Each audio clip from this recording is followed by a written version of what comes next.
and gentlemen, I'd like to call to order the Tallahassee City Commission meeting. It is 3:04 in the afternoon on Wednesday, November 6th. As we did immediately after the primary, let me first and foremost start off by saying congratulations, Curtis Richardson, on your re-election. Thank you. Thank you. Thank you. And a week from Monday, we look forward to the ceremonial meeting where Commissioner Jack Porter and Commissioner Curtis Richardson will be sworn in once again for another 4-year term, and that will be a wonderful day, and the public is invited to please come join us. Ladies and gentlemen, it is my honor and privilege to introduce Senior Pastor Josh Hall of First Baptist Church that will be providing the invocation for us. Pastor, thank you so much. Ladies and gentlemen, if you will please rise, and we will have the Pledge of Allegiance immediately after. Let us pray. Almighty God, as we begin this meeting, we pause to thank you for this day that you have given us and the many blessings that come with it. From the breath in our lungs to the work of our hands, may we use every good gift to honor you and to promote the welfare of others. In your providence and your grace, you've given us governing authorities to pursue justice and the flourishing of our society. So we pray now especially for the members and staff of our City Commission. We ask that you would honor the sacrifices of these men and women have made as they faithfully seek to serve our community. We ask that you would give them compassion for every need and grant them wisdom for every challenge. We ask that you would fill them with courage to do what is right rather than what may seem easy or popular. And even in the midst of sharp disagreements born of deep convictions, we ask that these discussions would seek to honor your image in each other. We ask above all that we would find common ground and display a unity of purpose that is strengthened by our diversity. Lord God, we thank you for the blessing of living in the great city of Tallahassee and the privilege we each have to steward that blessing for the next generation. May we each be found faithful today and always. Amen. Amen. Amen. Ladies and gentlemen, if you will join me in the Pledge of Allegiance.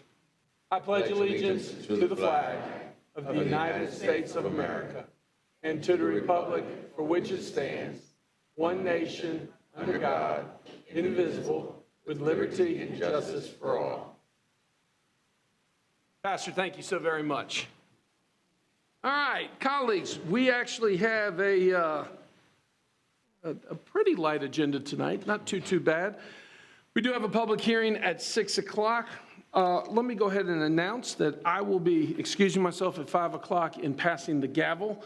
I need to travel out of town, so if we are in general business or an agenda or sharing of ideas at that time, I will be passing it to the Mayor Pro Tem. Mayor Pro Tem will be conducting the public hearing tonight, and Curtis, I certainly do appreciate that. Any questions on the agenda, not modifications, but any questions on the agenda or the public hearing for this evening? Great. So I would love for my colleagues to please join me for a very special presentation down at the well.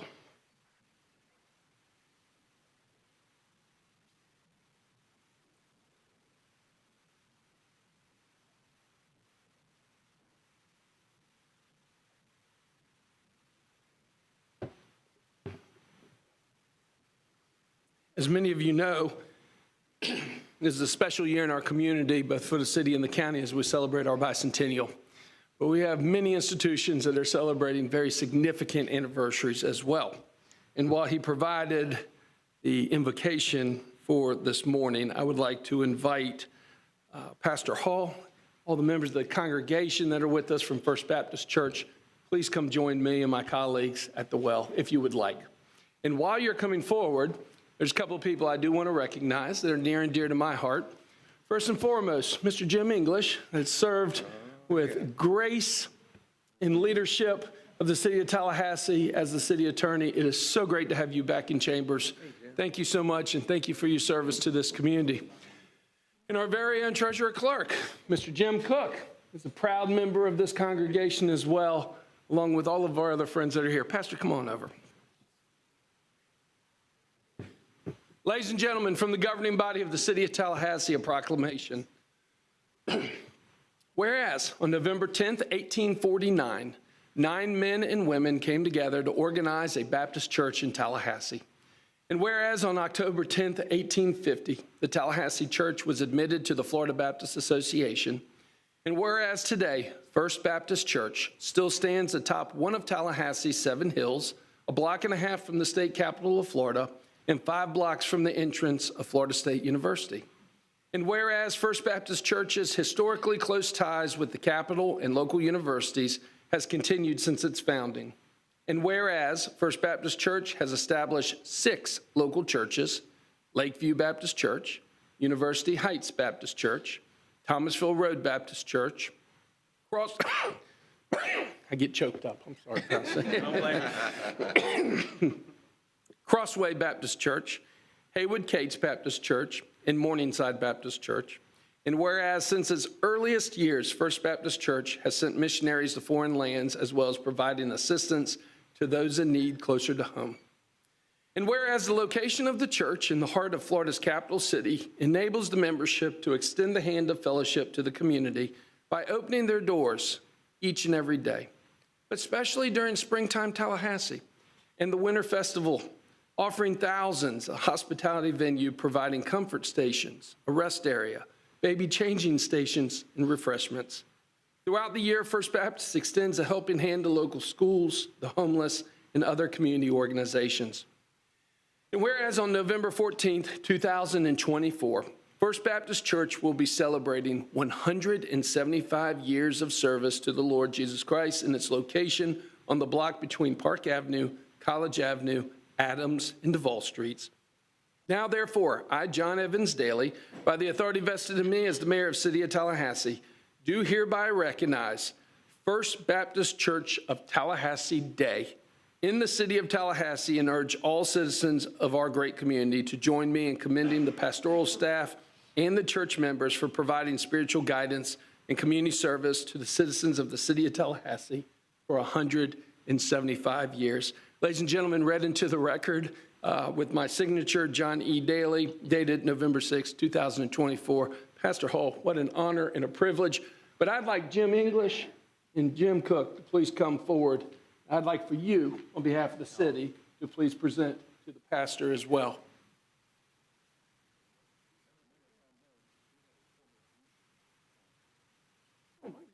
Oh my goodness. Betsy Wilson. Come on. Dick Wilson. Betsy, I didn't even see you. It's good to see you.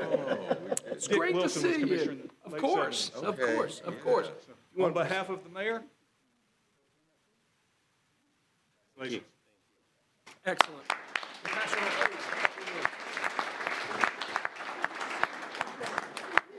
Well, this is just a reminder how thankful we are to be a part of such a special community, how grateful we are for the leadership, both appointed and elected in our community, and how we seek to continue to steward our location and our legacy, to take God's love to our community, and just for the people that we have, we are grateful for it. Thank you.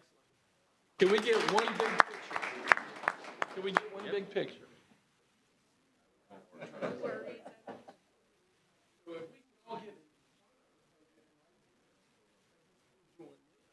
Pastor, come on in. Sure.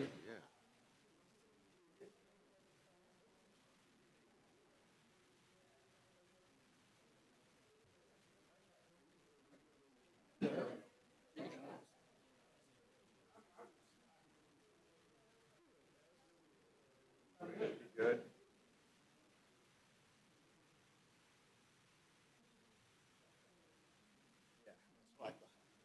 All right, in 3, 2, 1.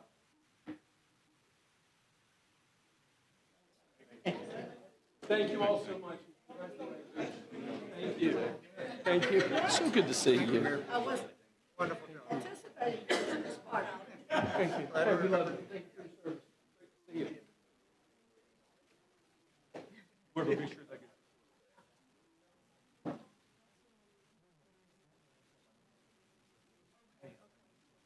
Thank you, Jim. Good thing. Thank you, Mayor.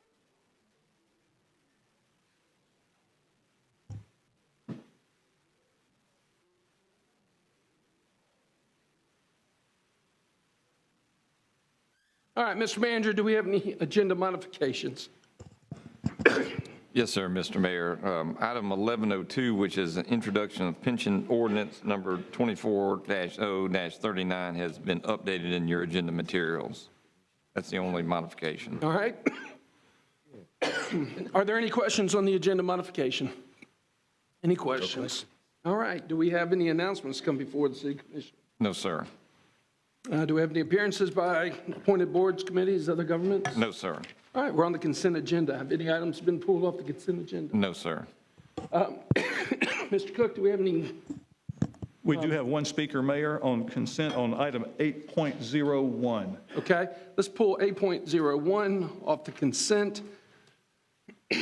Colleagues, is there a motion or direction for 802, 803, 804, 805, 806, 807, and 808? Move consent, Mr. Mayor. Been properly moved by the Mayor Pro Tem, seconded by Commissioner Williams-Cox. Any further discussion? Seeing none, all those in favor signify by saying aye. Aye. All those opposed? Passes 5-0. 8.01, Mr. Manager.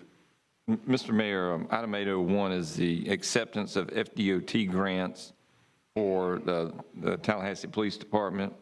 The recommended option is to authorize me or my designee to accept and expend FDOT grant proceeds from the speeding and aggressive driving grant, the occupant protection grant, and the enhanced impaired driving enforcement grant.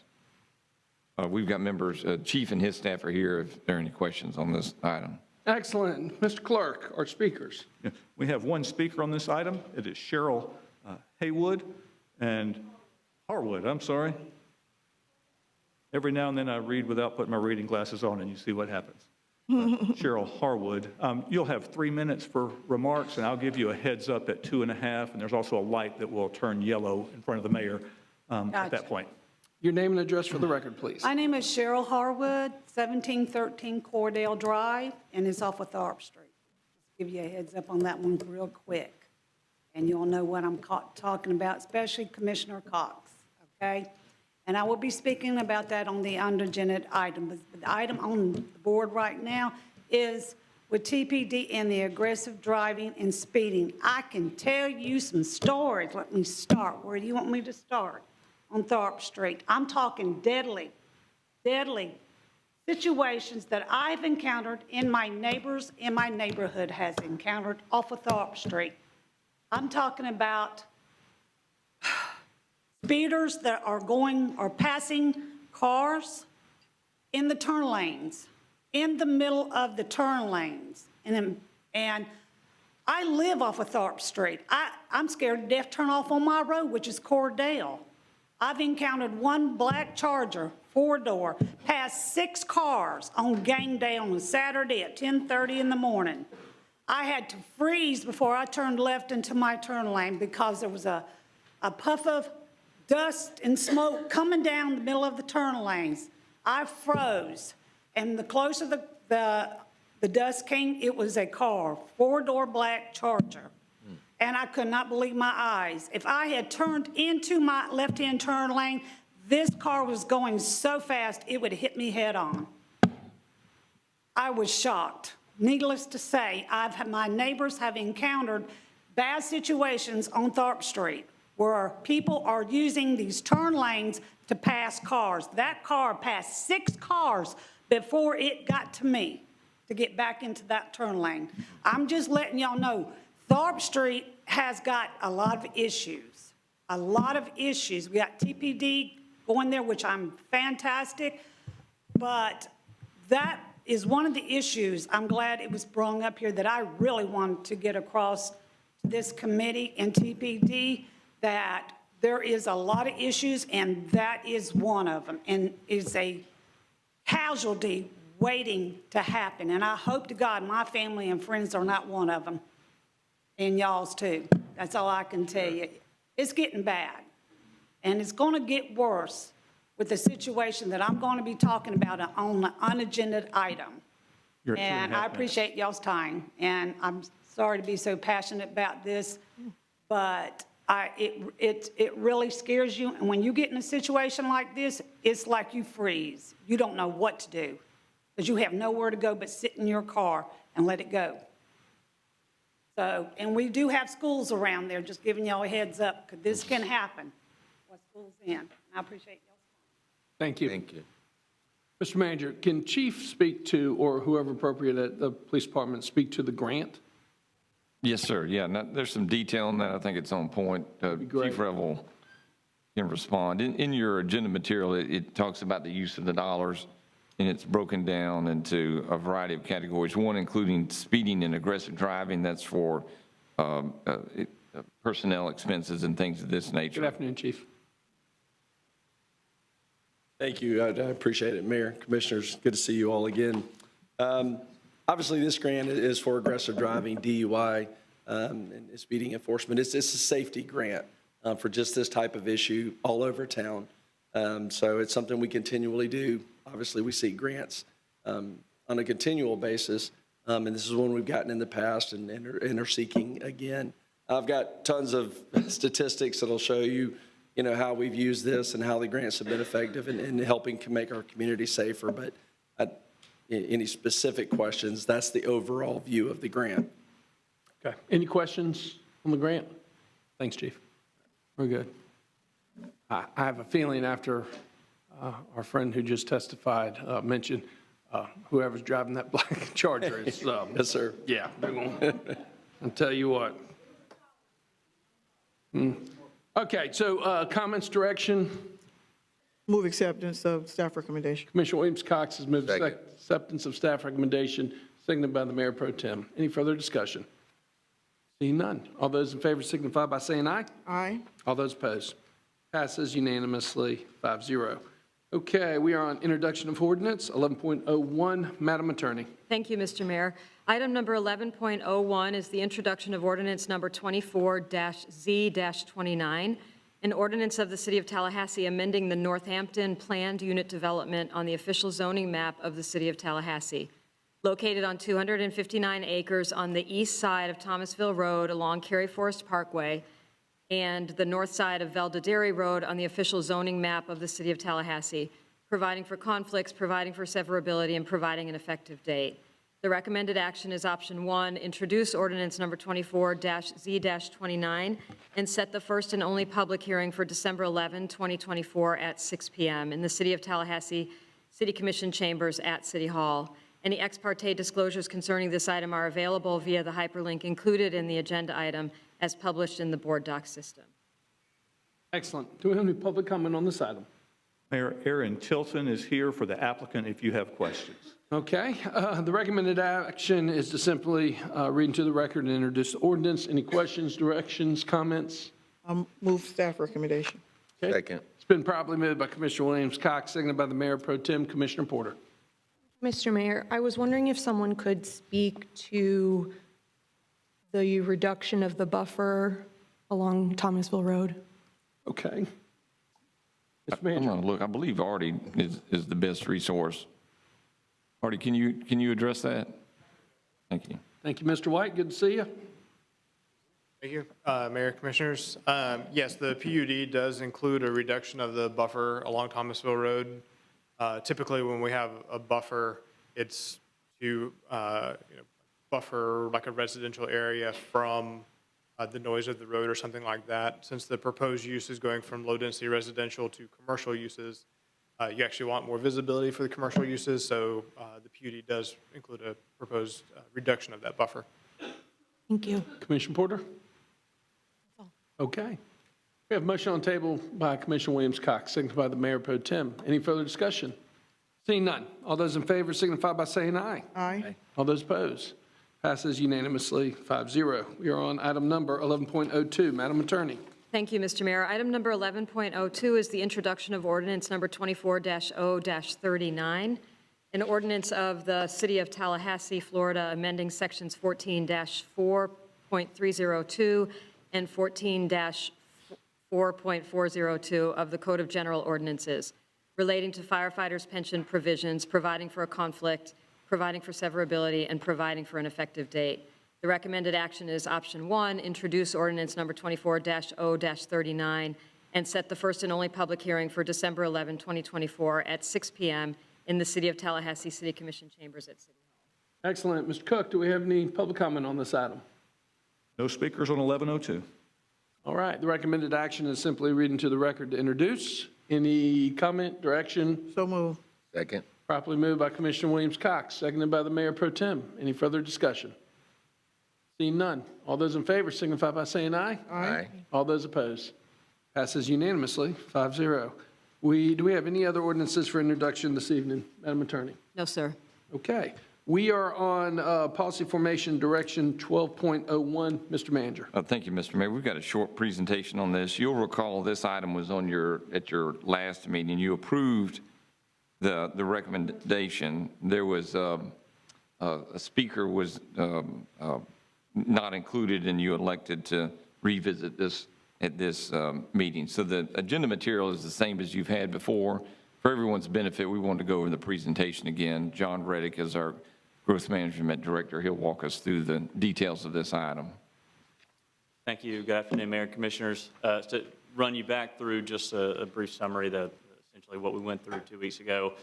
This request comes to you on behalf of Segment C of the Airport Gateway. This is an area that spans FSU property owned by the state of Florida, managed by FSU, stretching between Stuckey Avenue and Orange Avenue. The request that is coming from Blueprint to Growth Management, and our recommendation to you, would impact 2.67 acres of unaltered floodplain, 0.16 acres of wetland area, and an additional buffer area that our code typically requires to be set back from wetland areas.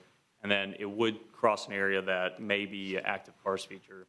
As part of this request, we are working with the applicant to identify alternative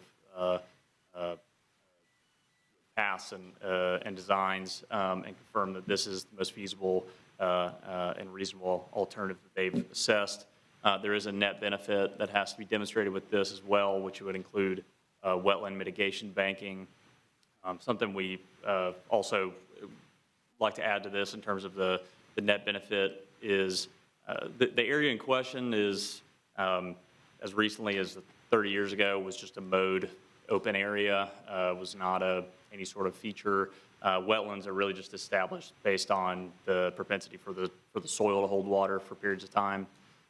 So what has really grown in as an unmanaged area is all mostly invasive or volunteer growth, and a lot of low quality habitat.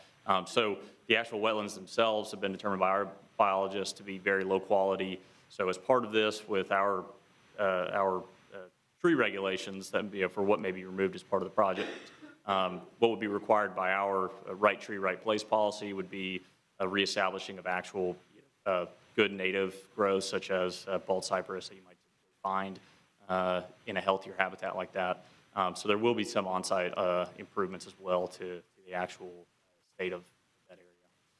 But with that, we're recommending, there are two options. One of these, the other is first is to approve the request, and the second includes a resolution to accept maintenance of this area. Recommended option is for option number 1 and option number 2. First of all, any questions for Mr. Reddick?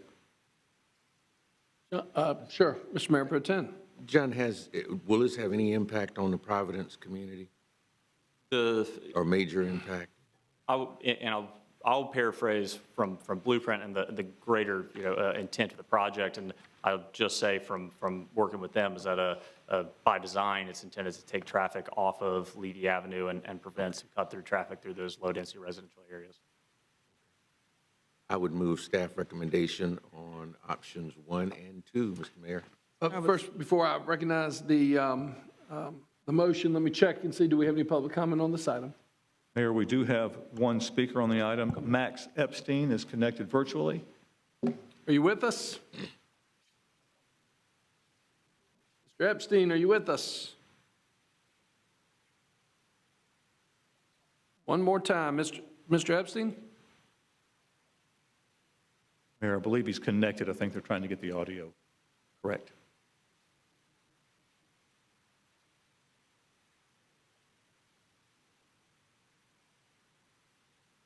Mr. Epstein, are you connected now? Hello, can you hear me? I can hear you. Your name and address for the record? All right, You have 3 great. minutes. Thank you, sir. This is Max Epstein, 1001 San Luis Road. First of all, I'd really like to thank you for how this item was handled at the last meeting, Mr. Mayor, reopening the item. There was discussion, Mr. Richardson, I believe you seconded an item to bring it back for more information. It was requested that the actual application would come back. That did not happen. It hasn't been attached to this item. I did forward it to you. And there was a lot of significant conversation after this item about the importance of environmental groups and their input. So we just want to make this a better project. So some updates since the last meeting. My public records request confirmed there is no permit application for this. They are listed under a TLI prefix. Information I got from Mr. Cook says that growth management no longer uses TLI applications. However, the Northeast Gateway, Weems Road all have actual applications. And as soon as 2 months ago, a Frisbee golf course had an application for a linear variance in late July 2024. So their application still is not available to the public or to the board. I did review it, which is simply a draft environmental impact analysis. Typical EIAs are 20 to 50 pages long. This was 6 to 10. Some of those questions were absent from before were answered. However, they are incomplete and very simplistic. No private developer would be allowed to submit such an application. For example, the cost-benefit analysis is 1 paragraph long, incomplete. The agenda item discusses multiple alternative routes and extension coordination between blueprint for these alternatives, but they are not provided. I believe Mr. Reddick talked about that.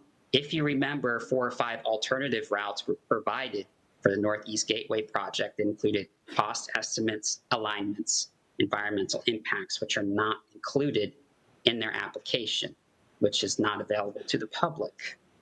My last concern is variances are granted in a quasi-judicial setting, yet this process lacks that formality.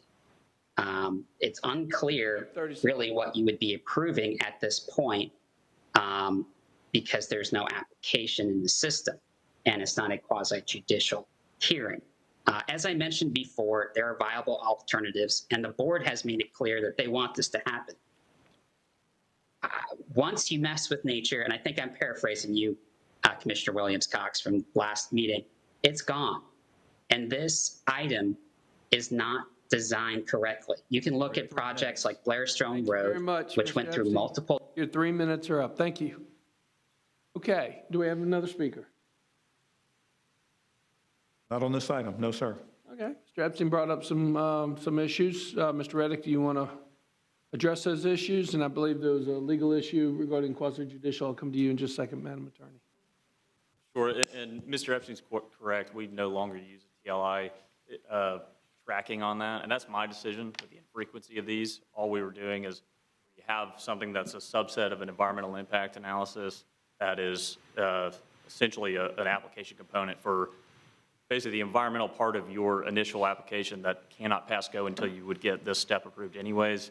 There's no fee associated. There's no nothing really substantive that has to go into this to where for our tracking mechanisms, it makes it much simpler to just file it under the EIA number. I'll use an acronym, but and so with that, and I'll admit there was some confusion between my staff and Mr. Epstein in terms of providing him with that application, but it is very much accessible to anyone in the public who'd like to review it themselves.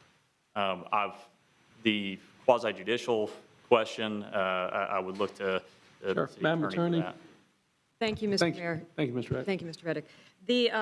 So our code does have a definition of quasi-judicial, which basically is quasi-judicial proceeding is one in which there is a specific application of law to a specific set of facts.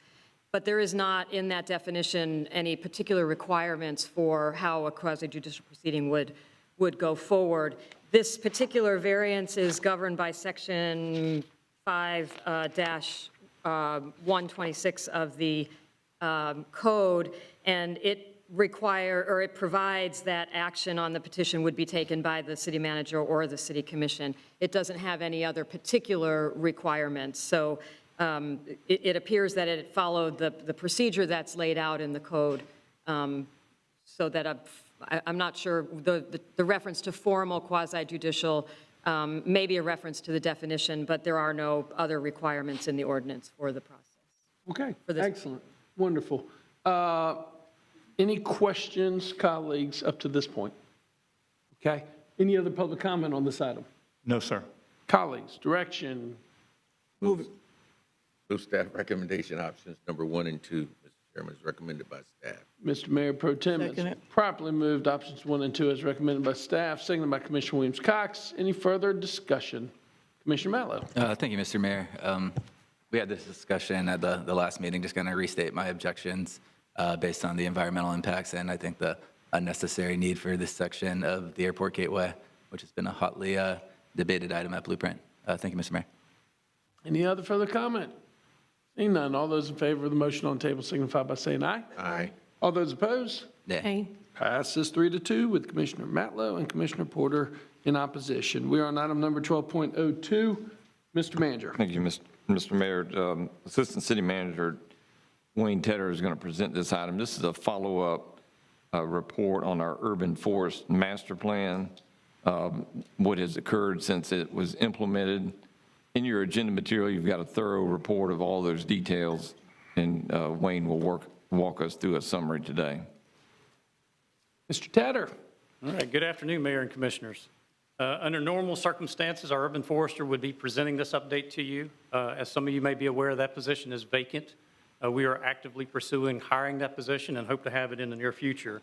So as it stands, Artie, White, and myself, we're going to tag team if necessary to move through this, this presentation. The Urban Forest Master Plan was adopted by you all on December of 2018, and it's a 20-year master plan, or 20-year plan that provides both short-term and long-term recommendations. Implementing the recommendations of the Urban Forest Master Plan will increase public safety, increase environmental and economic benefits to our citizens, improve the health, value, and longevity of our urban forests, and reduce costs to our taxpayers. Let's keep in mind where we started when we began our Urban Forest Master Plan process. You'll notice that this highlighted area is shaded as our current city limit boundaries. Tallahassee's urban tree canopy coverage was measured at 55%, which is the highest recorded among comparable cities across the entire United States. But a healthy urban forest is a whole lot more than just quantity. It also deals with the quality and diversity of our trees. It's fundamental for a healthy, long-lived, and more wind-resistant urban forest. Making sure the right tree in the right place is critical in dealing with the impacts to our water, sewer, electric, sidewalks, and roadway infrastructure. In order to improve the canopy quality, we need to first know what we have. Our efforts will continue to be a data-driven process. To date, over 41,000 trees have been inventoried. That's about 50% of the trees that are located in our right-of-way and other city-owned property. These surveys provide the data that staff needs to develop plans to improve the quality of our urban forest canopy for longer-lived and more wind-resistant species. And based on the impacts of our May 10th tornado, staff has already identified the next phase that we will begin inventorying. That will be inventoried and analyzed in the very near future. The Tallahassee Recommended Tree List has been developed as a first step in ensuring that the right tree is planted in the right place. This tool helps all of our departments provide the necessary growing room for tree species when it's located in and adjacent to our urban infrastructure. The Urban Forest Master Plan also sets aside benchmarks to achieve tree population with no more than 10% of any individual species. Since adoption of the Urban Forest Master Plan, our public planning projects have aligned with this goal. And while we have removed over 2,000 trees due to poor conditions, we've also planted over 5,400 trees in these same areas. Our goal is clear and simple. We will plant more trees than we take out. We have also built a very good working relationship with the Florida Department of Transportation to establish trees within their right-of-way. We have been successful along Tennessee Street, Appalachia Parkway, Capitol Circle, Thomasville Road, Pensacola Street, and North and South Monroe Streets. You adopted a target of achieving Tree City USA status for 35 consecutive years. And Commissioners, this is not something that a city could just ask for and gets. This is something that you have to have the right people, the right policies, and the right investment to earn that designation every year, and we have that. The Urban Forest Master Plan has been incorporated into other broad community planning efforts, including the Canopy Roads Management Plan, Tallahassee Community Resilient Plan, and our local mitigation strategy documents. The urban tree canopy analysis was initially performed in 2018. That's where we began to base all of our recommendations from. That analysis will be completed in 2028. We'll take that data from that analysis and we'll see where we've gone. What have we accomplished at this point, and what do we need to focus on in the next 10 years of the plan? In the meantime, public tree planting efforts have focused on increasing tree canopy, decreasing populations of invasive species, and increasing canopy connections, while at the same time decreasing areas that our city staff have to mow. One such area is Governor's Park. During the 2021 and the 2023 Arbor Day events, these were led by the City of Tallahassee, we planted over 1,200 trees encompassing over 15 acres of formerly mowed areas. Reducing unnecessary tree loss due to storm events was a community concern during the development of the Urban Forest Master Plan. And we see that every time a storm happens in our community, the first response from a lot of property owners is, let's cut down all the trees in our community. We don't want to do that. We want to cut down the trees that are more vulnerable to the wind damage. So what we have done is develop a tree and health safety section that has been added to our annual neighborhood prep workshops. Our outreach focuses on the health care and reduces storm damage to trees and provides information to assist homeowners in preserving trees after the storm events. The amount and quality of Tallahassee's urban forest is extremely dependent on trees on private property, which make up 70% of our total canopy coverage. Residential areas continue to have the most extensive and the most stable canopy tree coverage. So you will see a lot of our efforts focused on our Adopt a Tree program. The Adopt a Tree program, administered by Community Beautification, has been a very successful program that allows us to provide native trees to property owners. This year, staff is expanding the Adopt a Tree program to provide up to 5 trees per parcel for the areas that were hardest hit by the tornado on May 10th. This is the areas between Mahan and Tennessee Street and Orange Avenue. And if citizens are interested in being a part of that program, go to our City of Tallahassee main webpage and insert Adopt a Tree in the search button. It'll take you right to the application process. And the best city event that we have that engages our community with trees is our Arbor Day event. And our next Arbor Day event is scheduled for January 25th in Myers Park. The development and acceptance of the Urban Forest Master Plan was a major step towards maintaining and improving our urban forest. The plan provides a foundation for steps to educate the community. While we were developing this Urban Forest Master Plan, we also created the Tally Trees website that provides a continuous update of the ongoing efforts for our Urban Forest Master Plan. It also provides outreach and engagement. We also provide outreach and engagement on the Urban Forest Master Plan to a number of groups. Be in public meetings, membership meetings, presentations, articles, and social media. To date, our staff has met with and engaged our community in over 100 events since the adoption of the Urban Forest Master Plan. And lastly, we have a team of 28 certified arborists across the city departments to ensure that we integrate our urban forest in all that we do.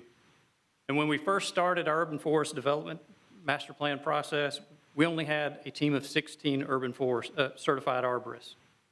The expanded number of tree experts has demonstrated the city's commitment to our urban forest master plan. These experts reside in planning, growth management, urban underground utilities and public infrastructure, electric, parks and recreation, and neighborhood and community services. All of these departments work together across lines to make sure that we continue to keep the urban forest master plan at the forefront of all of our work. That concludes my presentation. I'll be glad to answer any questions. All right, do we have any public comment on this item? Mayor, we have one speaker on the item. Max Epstein, again, is connected virtually. Mr. Epstein, are you with us? Mr. Epstein, are you with us? Can you not hear me? I can hear you now. You have 3 minutes. All right, great. Name and address for the record, please. 1001 San Luis Road. I would like to thank the city for implementing this urban forest master plan. However, there are several areas that are suggested as recommendations by the landscape code analysis that is included in your materials today, and also the master plan itself, which is the preservation of large trees during the permitting process. I did a public records request about a year ago for the last 5 years of records of any tree that was required to be saved. There were none. It's important, especially when we're talking about wind resistance, to preserve large mature trees during the planning process. This would make our neighbors feel much better when there's a development coming to them. You also saw a chart with a recommended species list of trees to replant. Well, that was also recommended to be updated with native trees and wind-resistant trees. Right now, it is a suggestion. Our code needs to be updated, that chart itself, but also to preserve large trees during the permitting process. The county requires trees 36 inches or wider to be preserved that are in good condition during development processes. I'd like to see the commission adopt this resolution. Your analysis actually suggests a smaller size, 32 inches, but this should not be a controversial issue. There should be a way to preserve these large trees that take 40, 50, 100 years to grow.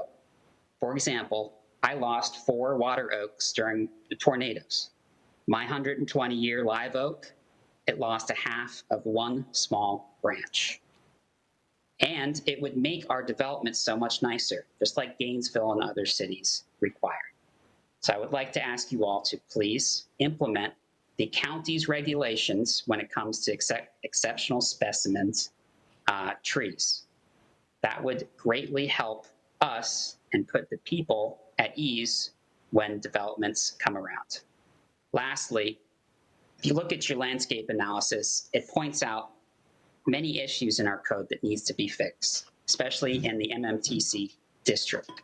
And under our current regulations, it shows that these development projects, even 40 years out, do not meet anywhere near their original environmental impact for air, water, and water quality.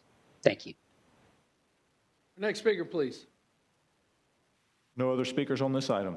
Okay, let's open it up for direction. Commissioner Porter, you were the one that requested this to come back. Thank you, Mr. Mayor. Well, first, I'd like to ask, how long has the position been vacant? I believe about 9 months. Okay. And where are we with filling that position? We're working through a number of vacancies in the planning department. We've had probably 3 retirements, and I think I'll have a 4th one coming up in the next couple of weeks. So we're kind of restructuring a little bit in our planning department and kind of pulling all that together and making sure we have a cohesive department. That job specification has been approved to go out for advertisement, and so we're working through that as well as some others. Thank you. And how many of our arborists are in growth management? Or certified arborists? 1. 1, okay. Did we have a time frame in mind to complete the inventory?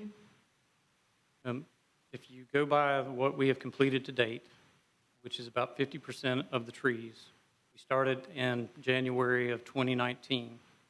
That's 5 years, so another 5 years at a minimum to get to full review. Okay.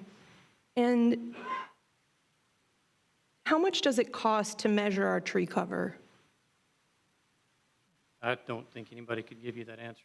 Well, I mean, when we did it before to get to 55%, do we know how much it costs to determine that number? We hired a consultant as part of that program. I do not recall the cost of providing the consultant to do that. Okay. Mr. City Manager, would you mind getting that information? I'd be curious to know how much it costs. Sure. Manager, please provide how much it costs to measure our trees. Thank you. And do we, for the number of trees that we have removed versus planted that we cite, there being almost double that we've planted than removed, we're talking about public trees, correct? We're not Correct. talking about Correct. trees that have been removed or planted on private property. Correct. And we don't really measure that. No, we do not. Okay. Okay. I have some other questions just about the item itself. I'm wondering, in looking at the plan,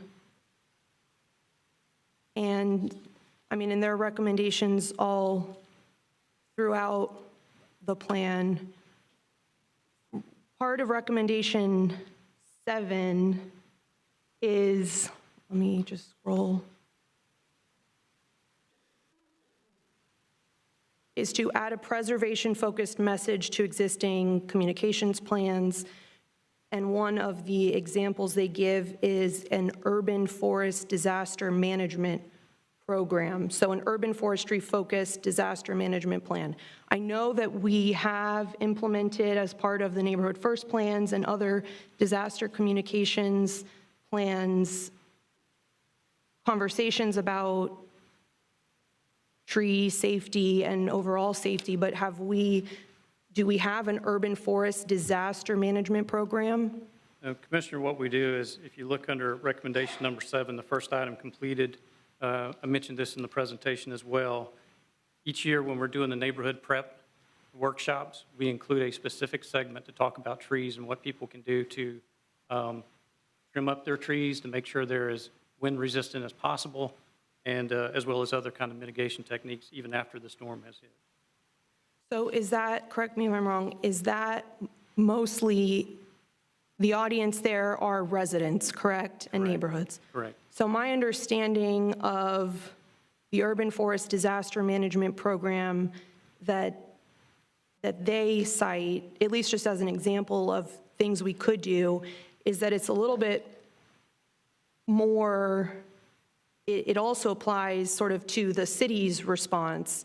So it says, for example, chain of command description and clarification, method of communication to be used in emergencies, a triage process for debris removal. Is that part of other plans we have, to your knowledge? I think there's several things you're mentioning in there. The debris removal process during, after a storm. Well, I think what they're getting at, as you know, is making sure that we as a city, as well as residents, are triaging appropriately to protect our tree canopy not only for the sake of the tree canopy, but for our own public safety as well. I think the best response I could give you, Commissioner, is if you look at after the May 10th tornado, staff recognized that the area around Indian Head Acres and in that area had tremendous amount of damage from the wind. They put that on their radar to say, this is the next area we're going to analyze. Let's go take a look at the real data and then come back with some recommendations to figure out how we address that moving forward. Okay, thank you. For recommendation 9, to develop a team for plan implementation, as I read their recommendation, it's about working with the community at large to protect our tree canopy. And when I see what our progress is, so to clarify, to work with the community at large, because 70% of our tree canopy is on private property and not on public property. So most of it is not public property. But our update doesn't really discuss what we're doing to work with private property landowners as far as that recommendation is concerned. It talks about the items completed were a team for plan implementation was created during the development of the plan, including staff from planning, growth management, underground utilities, city electric utilities, community beautification, parks and rec. And ongoing tasks are to continue to coordinate across city departments and to continue to collect data. So I'm just wondering, can you speak specifically to what we're doing with private property owners and developers? I guess, I want to know the answer, which is why I'm asking, but I'm also concerned that what we're seeing in our agenda doesn't really match what I see in the plan itself. I'm reading this recommendation very differently than it seems to be interpreted in the agenda item. Yeah, as we indicated in the agenda materials, our urban forester is charged with going out to communities and having these conversations. That is her that position's responsibility.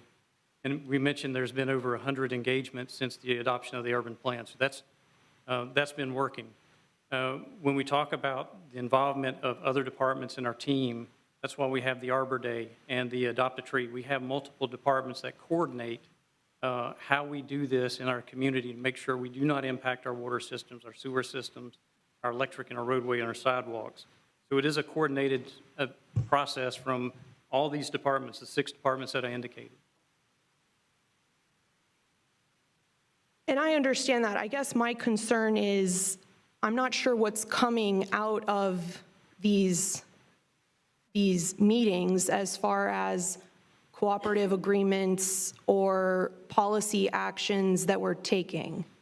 So that's the kind of thing that I would, without seeing that in the item, I don't know. I guess I'm wondering as a follow-up, how did we decide what to include in this item or not as far as the recommendations? Because there are just so many that they make that we don't speak to. For example, recommendation 13, I think, is just completely missing from the item. Well, I'll move on. I just have a couple more questions. And I guess what I'm trying to get at is I just think there's so much more that is in this plan that we might be doing, but I don't know whether we are based on the agenda materials. I have just a few more questions. So one thing they bring up explicitly is their belief that one arborist in growth management is simply not enough. They say that specifically as a recommendation, that we need more than one. Another thing they talk about is the resources required to actually implement their recommendations, and that this was obviously in 2018, and according to them, our average annual urban forest management expenses were about $500,000 across 4 departments, and that a peer city comparison budget for the same purpose would range between $1.3 million and almost $4 million. And that for us to really make good on some of their recommendations, they would imagine we would need to be spending a lot more to actually do this. Does anyone know can anyone speak to that, whether we've increased our budget or how much it's cost us to make implement the recommendations that we have implemented? I could not put a dollar on that, but what I will tell you is that when we started this process, we had 16 certified arborists, and now we have 28 spread out across multiple departments. So there is a true investment of staff capabilities to do exactly what was in the Urban Forest Master Plan. Have we changed the way that the permitting process, the tree removal process works, because, I mean, it specifically says one person in growth management is not enough. So have we, I understand we have more than one, but have we shifted the way the work happens so that we're relieving that burden on the one person in growth management? I cannot speak to what Mr. Reddick has to implement, but if he needs the help, I'm sure he would be asking for the help to do what needs to be done. Mr. Reddick, do you feel like you need help? I don't know why you're laughing. You know, we have a plan. We paid for a plan. This is important to our community. I'm grateful to the plan, and I'm curious about its implementation. A lot of recommendations were made that we have an annual state of the Tallahassee urban tree forest plan. We've never done that. So I don't know why it's a joke to ask these questions, to ask if a staff member needs support. Sure. I'm laughing because you're asking budget questions, having voted against the budget for the past 3 years in a row and providing no financial support to any of our staff members. But, Mr. Reddick, Commissioner Porter has a fair question for you about support. Let me ask John, I think probably be helpful in answering the question, generally what the approach is. So growth management's role, you know, what you do, what the arborist does. Obviously, Wayne's indicated we have you know, numerous arborists across the government. They all have different roles. And in John's case, obviously they're a regulatory arm, and so the arborist would serve a certain, you know, role. It would come down to capacity, the ability to meet timelines. So John, if in your answer, if you could kind of broad brush the context of what the effort in growth management is. Mr. Reddick. And we do have one arborist, but I can't speak to the context of why that recommendation was made for growth management to have more than one. Ours is really focused on single-family homes that are requesting tree removals or small businesses, things like that, not assessing at a larger scale. It is a smaller tree removal permits that come and go and is managed very well. For the most part, when you're looking at what growth management is working with, that's going to be a lot of consultant arborists who are doing a lot of that work. So it's really limited in scope of what growth management does in-house versus what a team like community beautification would do. Commissioner Porter. Thank you. I'll just read. It says, growth management staff are responsible for reviewing development site plans, all tree permitting and monitoring projects. With only 2 trained arborists in the department, this department is challenged to provide the expertise and oversight needed for every project and initiative. And that's one person less than we have, or one person more, sorry, than we have now.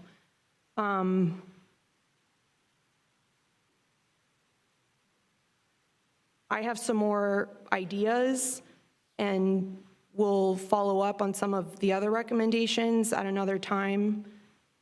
I'm thankful for the update. I'm just a little concerned that there's a lot more that was recommended that I don't know we've implemented or taken seriously. That seems an important part of reaching our goals. Thank you. Is that a motion for option number 1? If I wanted to make the motion, I would have. Move option number 1 is recommended by staff. Option number 1 has been properly moved by the Mayor Pro Tem, seconded by Commissioner Williams-Cox. All those in favor of the motion signify by saying aye. Aye. All those opposed? Passes 5-0 unanimously. Excellent. All right, do we have any other business come before us during policy formation and direction? No, sir. Tell you what, it's 4 o'clock. Let's take unattended speakers that might be in chambers so they don't have to wait till after the public hearing. Thank you, Mayor. At this point, I have 2 speakers. If there are other speakers who wish to speak, they can provide a form in the back. But our first speaker is Harry Brown. Harry Brown will be followed by Cheryl Harwood.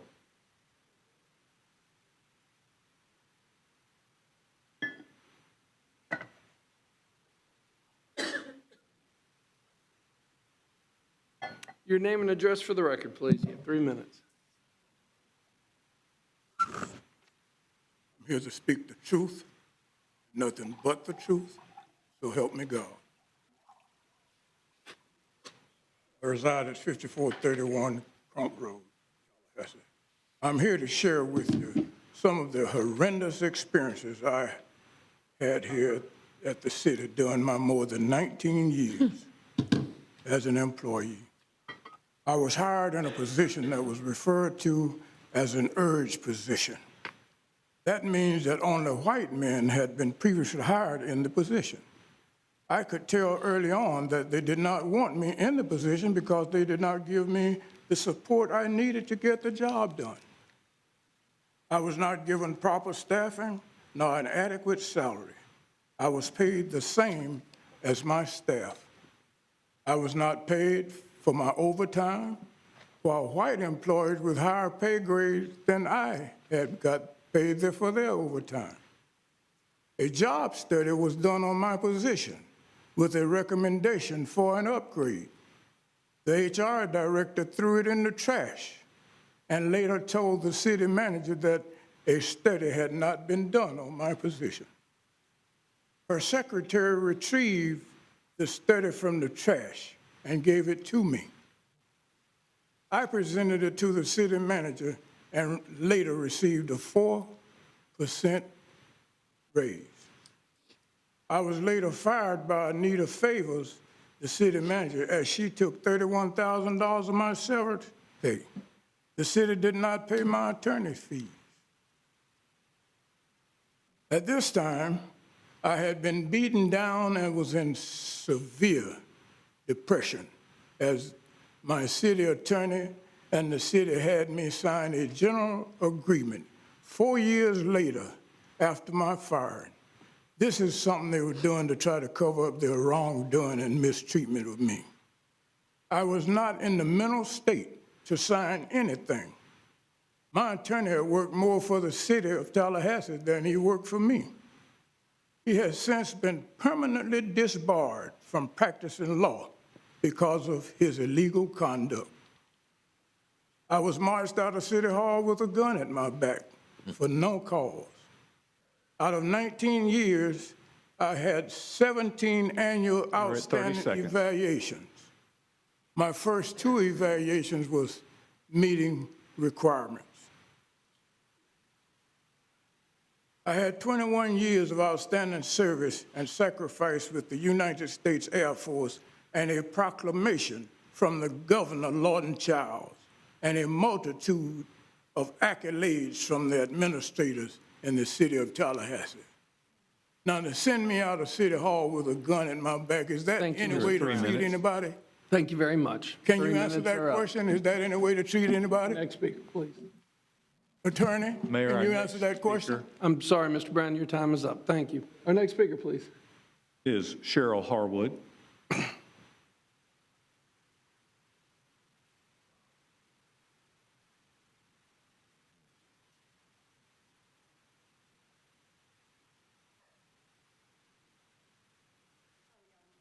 Hey, Sheriff.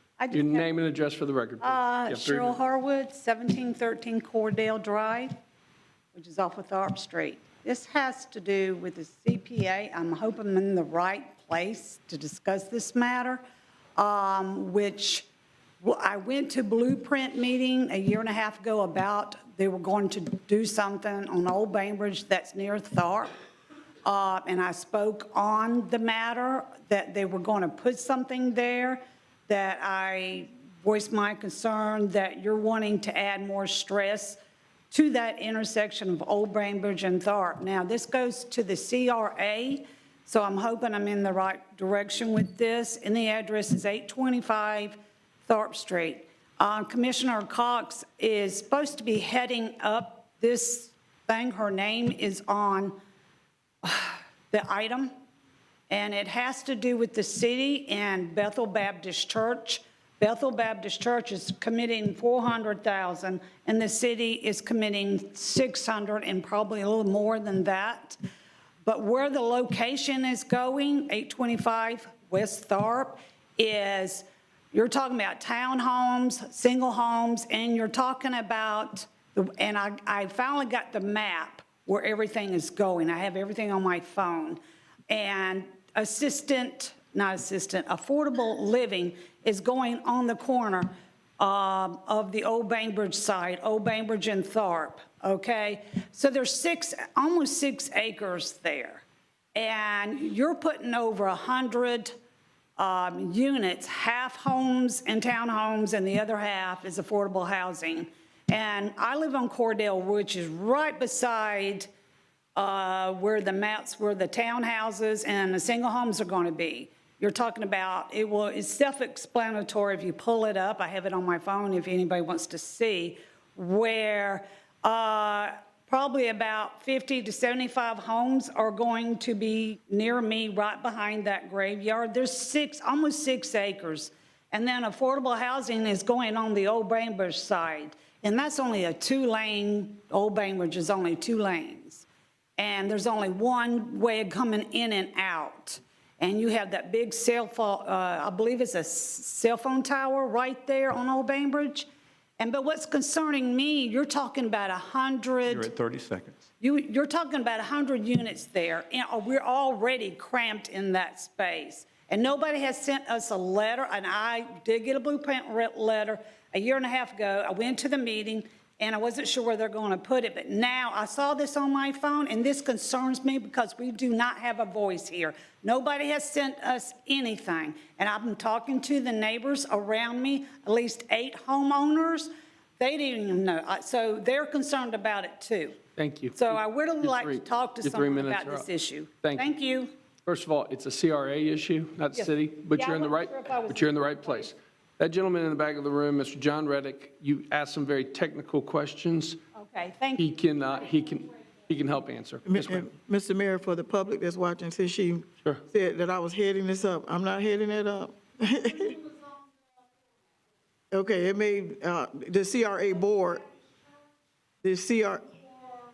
Okay, we're not going to get into the I just want for the back and record, forth. just for the Understood. record, I'm not heading it up. Understood. Mr. Reddick can answer your technical question. Thank you. Our next speaker, please. No other speakers at this time, Mayor. Okay, let's open it up. Let's go ahead and do commissioner discussion. We've got plenty of time. Mr. Mayor Pro Tem, we will start with you. Well, I, first of all, just want to thank the voters of the City of Tallahassee for giving me the opportunity to continue to serve them in the capacity of a city commissioner. I've committed almost half of my adult life to serving this community in a number of different capacities. I've done it with honesty, I've done it with character, I've done it with ethics and morals, and I intend to continue to serve that way, to move this city forward and to address the issues that our community has told us that are important to them through various community engagements, continuing to reduce violent crime in our community. And our investment in public safety has shown certain dividends in that respect. We've seen a 14% decrease in violent crimes over the last year, providing the affordable housing that this young lady talked about throughout our community, particularly for those in the low-income range of affordability. And I could go on and on. You all know what the issues are that we've identified in our strategic plan, but what I'm most proud of that we've been able to accomplish is investing in those communities that have been underserved over the years, including neighborhoods like Frenchtown, where my father lived and graduated from the original Lincoln High School, where my uncle and aunt owned a restaurant that I've been committed to serving over the 10 years that I've been on this commission. We have purposely invested $6 million in 5 of those neighborhoods to ensure that they and the residents in those neighborhoods live in the all-America city that Tallahassee has twice been designated. And what's been unique about that is we've given the residents the opportunity to give us direction as to how those dollars were to be spent. The Linear Park in the Bond community, the John G. Riley Park in the Griffin Heights neighborhood. And so I just look forward to continuing to working with my colleagues here on the dais and with staff to continue to move this community forward, the city of Tallahassee, working with those in neighborhoods and residents and guests that come to our city as the capital of the state of Florida. And so I don't have any other information at this point, Mr. Mayor, but I did want to certainly thank all of those who voted for me, those who didn't vote for me. I intend to represent them as earnestly and as hard as I have represented those that have voted for me in the past. And so, yeah, it's been a great time, and we're looking forward to the great days ahead for the city of Tallahassee. Thank you, Mr. Mayor. Thank you. Commissioner Williams-Cox. Thank you, Mr. Mayor. I wanted to also congratulate our Mayor Pro Tem on a race well run and well won. I want to say, too, if he's listening out there, welcome home, T-Pain. Hey. We're glad the time has come that he's coming home this weekend, and got my ticket so I can be there to celebrate him and his accomplishments. Also want to say happy homecoming, Florida A&M University. We had a successful weekend, well, a week, because it is a week-long experience. And I'm looking forward to learning more about what the economic impact was of that weekend. I know I spent some money. I'm sure some other people spent some money. And, you know, the money that's been on some of the streets we can't count because, it's cash transactions. Perry Street is a very economic area, and I love it. I love being out there, and I thank God for all the entrepreneurs who benefited from that. And so as we look forward to the continuation of our football season, let's go Lady Rattlers, who kicked off their basketball team. They kicked off their season on Monday as well. And just let's support our sports. Go Noles, we haven't forgotten you. We still love you. And we understand what rebuilding is like. Been there, done that. And we just got to, what happens in Tallahassee, we need it to be good for the entire city. So we don't celebrate losing, but we learn how to elevate above losing and move our community forward. So again, congratulations, Mayor Pro Tem. I look forward to continuing to work with you and all others on the dais who choose to work with us to keep moving our city forward. Thank you, Mayor. Commissioner Matlow. Thank you, Mr. Mayor. A couple items. One, congratulations, Commissioner Richardson. Thank you. I want to start by saying I know in our community, election results across the country came in, and a lot of us had mixed feelings at different levels. I know a lot of people were devastated to see, even though Amendment 4 got 57% of the vote, we can still be deprived of rights in the state of Florida. A lot of people have expressed concern over the future of our country and where we're going with the presidency and the new federal elections. I share those concerns, but I do also want to just say we're just in a moment in time. This isn't the end, it's just the beginning. Everybody who got involved, showed up, organized in their communities, came out and voted. Your work matters, your voice matters. So right now, this is a time, elections are over, it's time for people to govern. It's to come together as a city commission to do the best for our city, to come together and support this president where we can, if it's in the nature of doing what's right for people. But I just didn't want the moment to go by without recognizing that a lot of people are having very challenging feelings of where we are politically in our city, in our state, and in our country. I just wanted to recognize those today. Thank you, Mr. Mayor. Commissioner Porter. Thank you, Mr. Mayor, and congratulations, Mayor Pro Tem Richardson. Thank you. We all received an email from the Indian Head Lee neighborhood about their concerns related to the Blueprint construction project on Magnolia Drive, and they've made a few requests, including the installation of temporary traffic calming measures, a a designated project leader for direct communication with them and monthly scheduled meetings, and I'm wondering if we could get an update on this, and because it is a blueprint project, some clarification on kind of who is leading that communication effort with the neighborhood. Mr. White still here? Yeah, Mr. White, come on forward real quick. Thank you. Thank you, Mayor, Commissioners. Blueprint is the funding mechanism for the Magnolia Trail project, but that is actually being, the work is being done through the county. And so we've been coordinating and putting them in contact with the point of contact at the county, which is County Public Works. So is there anything stopping the city from being able to install temporary traffic calming measures? I believe the county is actually in the process of. In process of doing that? Okay, thank you. Yeah, that's all the questions I had for that. I wanted to ask that we, Commissioner Porter, can I interrupt you? Sure. Did you have a question on that project? No, no, no. Oh, okay. I'm sorry. Another issue that Commissioner didn't. Porter, I'm sorry. I thought he wanted. to oh, no worries, no worries. Thank you, I'm sorry, Mayor. I wanted to ask if we would consider recognizing the World's Day of Remembrance for road traffic victims, whether as a proclamation or something like that. That's the third Sunday of November, and I recognize we won't be meeting then, but this is an issue that is near and dear to my heart.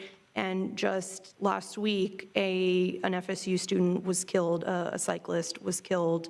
And so I wanted to ask the mayor if he'd be willing to recognize that at our December meeting. Of course. Thank you. Commissioner Porter, I will ask that your office work with my office. Sure, we can do that. And then finally, Mr. City Manager, I just wanted to ask if we plan on having at our December meeting the update about the city's progress implementing the CRTPA's Safe Streets and Roads for All Safety Plan. That was something that we talked about a couple of months ago. And it was discussed that we would review that. It would come back to us before the end of the year. So I just wanted to put that back on your radar so it's ready for us at our December meeting. Manager. Mr. Mayor, I don't know the status of that, but I'll check. Okay. I understand the Thank you. item. Anything else, Commissioner Porter? No, Mr. Mayor. I will only come back to you this one time because you just won. So I'll grant you this one time. I'm always hard on your colleagues, so I'm going to give everybody for the rest of the year one time that I'll double back, okay? Thank you, Mr. Mayor. I appreciate that. I won't make that mistake ever again. Promise with all my heart. Two things, actually. Darrell just brought to my attention, our pastor, former pastor Julius McAllister Jr., was just elevated to bishop in the African Methodist Episcopal Church and will be leaving Tallahassee at the end of this month to take over his duties in the, Darrell, what district is he in now? Alabama. The 9th Episcopal District, the state of Alabama. And we would like to get a resolution or proclamation recognizing him for his 16 years of service at Bethel AME Church here in Tallahassee. So, and we will work with you on the language, work with your staff on the language for that. The other, and I apologize for not having all of the exact information, but I met with Carolyn Riles' daughter, the late Carolyn Riles. She and her sister Jeanette were owners of Copycat Copy Center on Okaloosa Street, and her daughter has requested that we consider renaming Okaloosa Street in honor of her late mother, Carolyn Riles, and the business that they owned on that street. So I can get that information, or we'll get that information to the city manager for our consideration, Mayor, if that suits the commission. Need a motion? Okay. Okay, I will get them that information. I have it on my city phone. I just didn't bring it down. As a matter of fact, Deputy City Manager Yes. Cynthia Barber is very close to her daughter, Dr. Ryle's daughter, so I'm sure that she can help Yeah. facilitate that. And I think she's talked with staff, she said in the past about that, but at the time, it was before we took over the renaming process. Great. Okay, anything else? That's it. That's all I have. Thank you so much. That's great. Three things. First of all, we had a wonderful homecoming weekend. It Yes, was we did. great. It was Yes, beautiful we did. weather. It was a great game. It was a great weekend all the way around. We won. Absolutely wonderful. Number two, I would like to publicly compliment our Supervisor of Elections, Mark Early. Yes. Yes. On a job well done for running a flawless campaign. And quite frankly, would like to publicly thank the Secretary of State, Cord Byrd, Yep. for running a great election cycle, I should say, on the state level in coordinating with the 67 Supervisor of Elections Office. I can only imagine, the monumentous task on both fronts, both local and on the state level, and we do appreciate it. And finally, I just want to remind everybody that we have Veterans Day weekend that's coming up with Veterans Day Parade on Monday, but Sunday is the first Florida Capitol Festival. And it's going to be a wonderful event from 1 to 5 o'clock out in Cascades Park. Please come out. We still have confirmed that the Speaker of the House of Representatives, the President of the Senate, along with the Mayor of St. Augustine and the Mayor of Pensacola, will be joining us to honor the bicentennial, the day when the first legislative session took place in the first Florida Capitol. And so it should be a wonderful day. And of course, we're capping it off with the concert with T-Pain. So it's going to be a great day. Everybody come on out. Okay, we are going to go into recess. We will be back at 6 o'clock for the public hearing. Once again, Mr. Mayor Pro Tem, thank you for serving as the chair. We are in recess.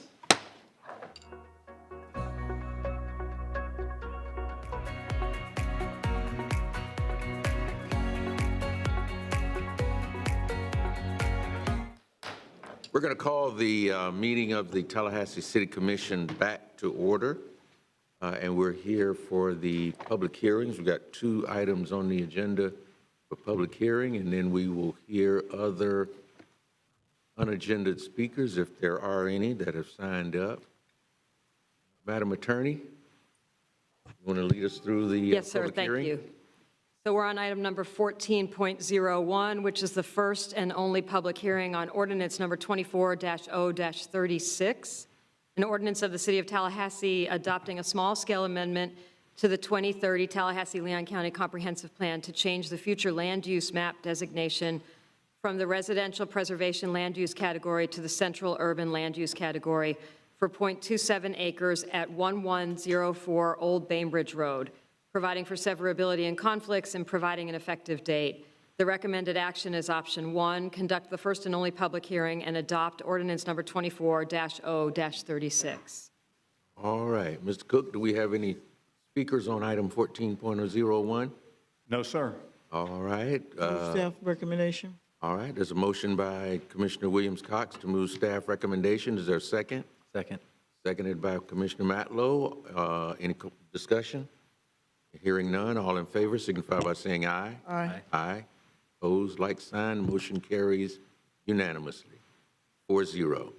All right, item 14.02, Madam Attorney. Thank you, Mr. Mayor Pro Tem. The item number 14.02 is the first and only public hearing on ordinance number 24-Z-37, an ordinance of the City of Tallahassee, Florida, designating land as Central Urban 18, CU 18 on the official zoning map from residential preservation 2, RP-2, on .27 acres at 1104 Old Bainbridge Road, providing for conflict and severability and providing an effective date. The recommended action is option 1, conduct the first and only public hearing and adopt ordinance number 24-Z-37. Any ex parte disclosures concerning this item are available via the hyperlink included in the agenda item as published in the board doc system. Was there any ex parte communication? I don't believe there were. Okay. And the person I would check with isn't in the room, but I don't believe there were on this Okay. particular item. Any speakers, Mr. Cook? No, sir. All right. Move staff recommendation. Commissioner Williams-Cox moves staff recommendation on item 14.02. Is there a second? Seconded by Commissioner Matlow. Any discussion? Hearing none, all in favor of the motion signify by saying aye. Aye. Opposed, like sign. Motion carries unanimously 4-0. Item 14.03, Madam Attorney. Thank you. Item number 14.03 is the first and only public hearing on ordinance number 24-0-34, an ordinance of the City of Tallahassee adopting a small-scale amendment to the 2030 Tallahassee-Leon County Comprehensive Plan to change the future land use map designation from central urban land use category to the central core land use category for 7.17 acres at the northeast corner of Dewey Street and West Tennessee Street between West Virginia Street, North Copeland Street, West Tennessee Street, and Dewey Street, providing for severability and conflicts and providing an effective date. The recommended action is option 1, conduct the first and only public hearing and adopt ordinance number 24-0-34. Okay. Any speakers, Ms. Cook? We do have speakers on 1403, Mayor Pro Tem. The first speaker is Mia Sadler, and then Yasmin Barsak. Speakers can come forward to the microphone in the center of the room. Each will have 3 minutes for remarks. Then the light in front of the Mayor Pro Tem will be green, and it'll turn yellow at 30 seconds, and I'll give you a heads up as well. You'll give your name and address for the record? Yeah. Okay. Hi, my name is Mia Sadler. I live at 2305 Amelia Circle. I'm a master's student at FSU, and I've lived here for 6 years, and I've seen countless student housing developments pop up, and these are high-rises with balconies, and they're somewhat characterless, and they promote a car-centric living situation, and they're built very, very quickly, and I've seen lots of evidence of them flooding and fastly deteriorating, and I feel like this is pulling away from the fabric and character of the city of Tallahassee. This particular location where the McDonald's and the Strip is, if that is redeveloped into student housing, I think that will continue to promote traffic and people parking on the roads. These student housing developments don't have like parking requirements, and I think that is to promote a more walkable environment. But then we have those people parking their cars along the roads, causing congestion all along Virginia Street and on Copeland Street. If we continue to remove those smaller scale commercial uses, this will continue bringing cars into the area and having people drive when they don't necessarily need to drive. This location is also on Frenchtown, and if we keep chipping away at that character and those houses, we're gonna lose our historic neighborhoods. I understand from attending the Planning Commission meeting that legally this change must be approved. However, I believe these developments are harmful to Tallahassee, and they favor profits and FSU over the citizens who've lived here for years. So please make sure whatever future development is proposed on this parcel, that it's doing its part in providing enough parking for residents and incorporating commercial affordable spaces on the ground level for local businesses to inhabit. Okay. Thank you. Thank you. Yeah, any other speakers, Mr. Cook? Yes, sir. The next speaker is Yasmin Farsak, and then Richard Darabi is here to answer questions if you have them. Your name and address for the record, please, and you'll have 3 minutes. All right. My name is Yasmin Farsak. I too live at 2305 Amelia Circle. I know some of my criticisms in my speech may sound a little harsh, but they are, I feel like, all valid criticisms levied against the city. In my 5 years as a resident and student in Tallahassee, I've witnessed wide swaths of injustice. Our capital is to this day one of the most racially segregated cities in America and structured with unequal access and distribution of resources. In a 1984 document, the Architectural Survey of Frenchtown denoted numerous buildings which were cataloged and deemed historically valuable. The same historic board deemed Frenchtown a treasure worth preserving and designated the Lafayette Park neighborhood as the same. But that community enjoys many protections that preserve the neighborhood despite what could have been a threat from the commercial district in Midtown. Why does that community enjoy greater protections than one a stone's throw away? Their whiteness and wealth has insulated them from the realities and pressures experienced by their neighbors in Frenchtown. Residents of Frenchtown have been forced to watch as their rich history and shared culture of their community has been ripped away, bulldozed, and covered with large, unfitting student housing developments. This proposed rezoning is just another infringement on the people of Frenchtown's rights and their ability to preserve the historic nature of their community. It seems like our previous amendment that was voted on Old Bainbridge is also located in Frenchtown, while the Greater Frenchtown Revitalization Council focuses on more than just Frenchtown, with much of that funding going towards developments on Monroe Street instead of helping actual residents and businesses located in Frenchtown. I explicitly request that the city move towards adopting the Neighborhood First plans as part of our comprehensive plan to give Bond and Frenchtown communities legal protections. I call for future rezonings of Frenchtown to be designated as neighborhood preservation and for city commissioners and the planning staff to allocate a budget and staff member for two-way learning in Frenchtown so residents aren't forced to learn about developments as they occur and are actually considered in the planning process throughout. Any future development in the area currently consistent for development should come with a number of conditions, including parking for all residents, as Virginia Street and many neighboring streets have been littered with luxury vehicles ignoring no parking signs and creating dangerous traffic conditions. The developers should have to provide some sort of pedestrian infrastructure developments to improve safety conditions to offset the dangers of increasing traffic in that area. The developers ought to design their own stormwater management facilities and not add to our current network. You're at 30 seconds. Thank you. The development should include design characteristics that make it more cohesive to the aesthetic designs in Frenchtown rather than being a visual affront like the standard and many developments currently in progress in that area.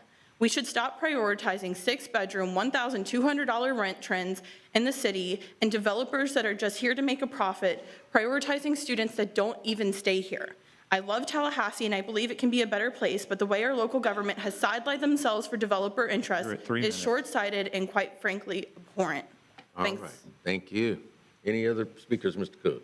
Richard Darabi is here to answer questions if you have them, and we also have Mutaki Akbar signed up for this item.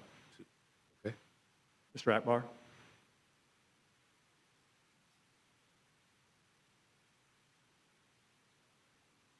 Good evening, Mutaki Akbar, 2633 Neuchatel Drive. Also a business owner in Frenchtown. I'm also a member of the CAT team for the Neighborhood First CAT team. And we all met and we all talked about it. And we understand that based off the law that this is something that might have to be approved. But if you do have to approve it, we want you to put conditions on this and also think in the future how such developments affect the neighborhoods. One of the stories that I remember you saying, Commissioner Richardson, when you talked about when you and Ms. Stevens went after student housing that was coming over the south side and you just didn't like the idea of it because of how it affects the neighborhood. We want you all to think about the neighbors, think about the neighborhoods, and think about what's happening to these neighborhoods. When you go through Frenchtown right now, it's unrecognizable. It's almost completely student housing, and everything that comes in now just chips away, as I previously stated, at the fabric of that neighborhood. When you look at this comp plan, right in the corner of that comp plan is my great-grandmother's house. And her house is there not necessarily because she wanted it to be there, it's because her and others were forced to live in Frenchtown. And now those same forces that forced them to live in Frenchtown because they were Black are also forcing them out because it's a Black neighborhood.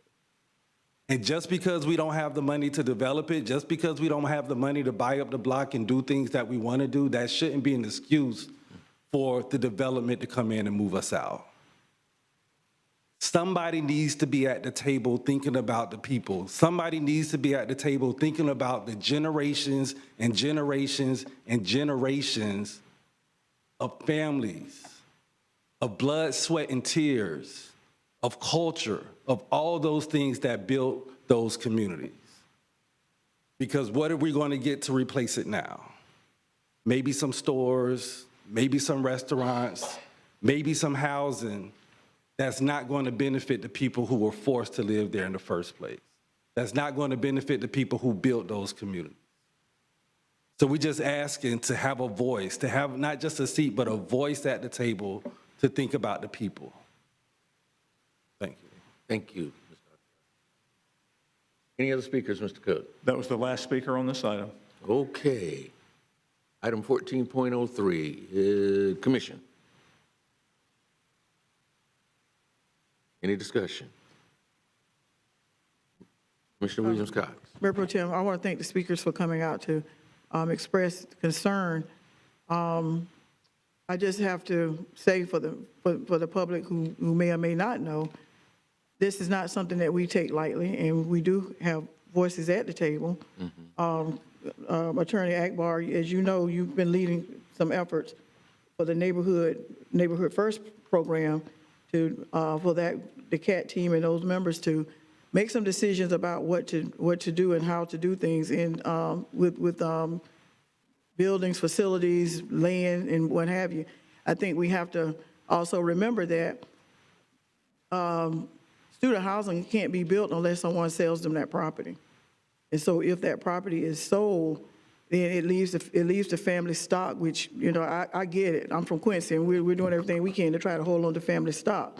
But if you got folks who would sell it, and they're using it, and it's being used for allowable uses that are already in law, in the planning, it's hard for the city to be able to stop it. We're not the ones doing it. We're not sitting on the sideline. We're watching it very carefully. And as you know, we've had issues where we've put conditions in place to make sure that some things happen, that people who are lived in the community were actually hired to do some of the work, that monies from any sales would be used to help with affordable housing in Frenchtown. So we've done these types of things. And so where we are now in this particular process, this is the final hearing. Is that correct, Madam Attorney? Yes. So from the first hearing until this one, I have not been contacted about any opposition or any concern about this issue. So here we are at the hearing, and needing to make a decision at this point. I would like to, Mayor Pro Tem, if Mr. Darabi or someone could come and address some of those concerns, I would appreciate that, or give us something on how we got here, where are we going? Is it student housing, or is it something else that's going to go there, or what have you? Sure. On point, Mr. Mayor Pro Tem. Oh, I'm sorry, Commissioner. On point, I just want to clarify, this is the first and only public hearing we've had. We haven't had one before. I thought. It is the first and only, but we did have an introduction. I'm sorry, I Right, but it's misspoke. the only public hearing. Yes, Commissioner. Okay, well, I stand Yes. corrected, but I know we've had, Sorry, I misunderstood. this has come before this body. It was introduced. Yes. And so, okay, And it's been heard by the Planning Commission. right. Mr. Darabi, you give us your name and address for the record. Sure. Richard Darabi, 805 North Gadsden. I'm here on behalf of, I'd say, the applicant, the original applicant. This application was actually expanded beyond my client's ownership to be the entire block. So I may rely on staff possibly to come support some of the analysis that I can provide. So number one, I'll just say that there's no proposed development with this application. It's a rezoning to a central core that is in consistency with the comp plan and with everything happening along Tennessee Street. As I review the staff report, which I thought was very well prepared, it goes into some of the history of the block that shows as far back as 1937, the block existed as single-family homes, but it was, according to the historic zoning, it was always intended for high-intensity commercial. The block as it exists today does not include single-family homes. So it is consistent. It's on a 6-lane DOT highway, and in my opinion, personal opinion, we hear about housing affordability, we hear about needing housing stock, we want to prevent urban, sprawl, we want to prevent development and extension of utilities. Well, this is an opportunity for a rezoning that could provide urban infill, could provide housing opportunities for when or if this block is developed in a manner consistent with the zoning. And all of the applications today are consistent with the comprehensive plan and, in my opinion, the goals of Tallahassee-Leon County. Any questions of Mr. Darabi? Okay. Commission? Commissioner Porter? Thank you. I think it would be appropriate to have a staff presentation as well. Mr. City Manager? Mr. White can provide comments. Okay. Absolutely. Thank you, Mayor Pro Tem, Commissioners. This is an application, as Mr. Darabi mentioned. The application came in for parcels fronting Tennessee Street there at Dewey, between Dewey and Raven. We're talking about the existing McDonald's, There's a vape shop, and then there's Ken's Tavern and Yanni's. So those are the parcels we're talking about right there, the vape shop, the nightclubs, the bar, and the McDonald's. They came in requesting central core zoning, which is exactly what's just to the east of it, as well as across the street, on Tennessee Street from it. When we looked at this, we looked at the location of it, and there's the university lofts directly behind this property. There's DeGraff Hall directly to the west of the property.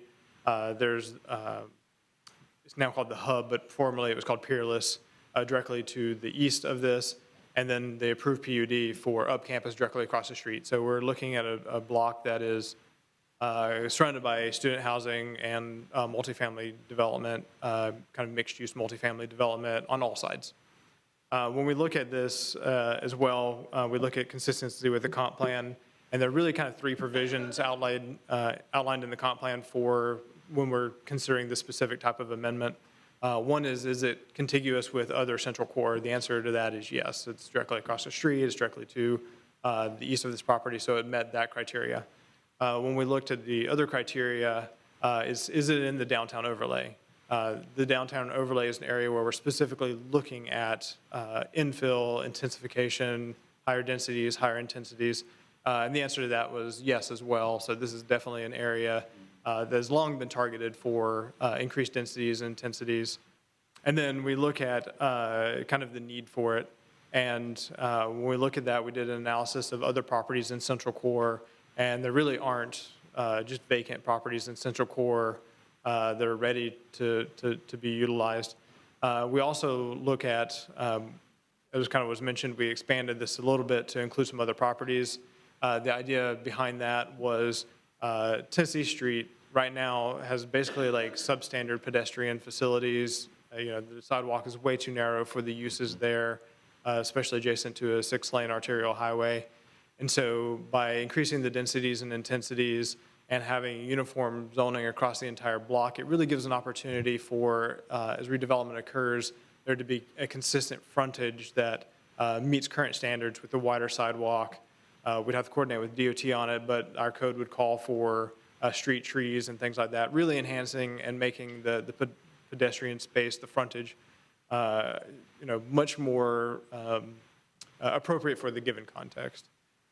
This is on a 6-lane arterial highway, so this is not an area that we would look at taking to residential preservation or another low-density residential use. I really honestly can't imagine putting low-density single-family homes fronting Tennessee Street there next to DeGraff and like Ken's Tavern and some of those places. And so we're really looking at what is the most appropriate type of use here. And Central Core really kind of fits that bill.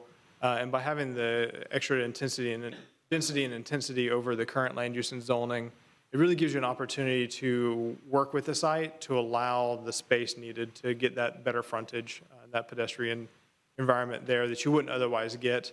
The zoning now is CU 45, so that currently allows student housing. So student housing would not be a new use, but also emphasize what Mr. Drabi said is we don't have a development application now, so I can't say that this would be student housing. It could be commercial, it could be mixed use, it could be student housing, but I can't say for certain that that is exactly what's planned for this, if anything is planned for it at the moment. So we're evaluating the zoning, and it makes perfect sense at this location. Any other questions? Commissioner Williams-Cox. Artie, has notification gone out to any of the neighbors in the surrounding area about this? Yes, it has. So we received the application on August 21st. We look at the application. We have up to 10 days. Usually we try to turn around a little bit faster to make sure the application is complete. Once we determined that it was complete, we sent out notifications on September 5th. So basically the very next week after we reviewed it to make sure it was a complete application. We sent out 752 notices, so we notified all property owners within the 1,000 feet, as well as tenants. We also posted signs on the property. We advertised it in both the Tallahassee Democrat and the Capital Outlook, and Subsequent to that, we had the local planning agency public hearing. At that meeting, we had a conversation with a couple of members who showed up from the Frenchtown CAT team. So we scheduled an additional meeting with them on October 10th, specifically to talk about their concerns. One of the concerns that they had was they, as a CAT team, did not receive notification. So we've actually, because our policy called for notifying the residents and tenants as well as homeowners associations within 1,000 feet, we've already updated the application to say that we will notify any CAT team for any neighborhood first plan within 1,000 feet. So moving forward, that will just automatically happen. But yes, we met with the Frenchtown CAT team and discussed their concerns as well. So yes, plenty of notification. Thank you, Artie. Madam Attorney, what would be the consequence if this were not to pass, given that they've met all the requirements for it to be approved? Right, I think as has been mentioned, there isn't really a legal basis for not passing it at this point. All right, any other questions, discussion? Commissioner Matlow. Thank you, Mr. Mayor Pro Tem.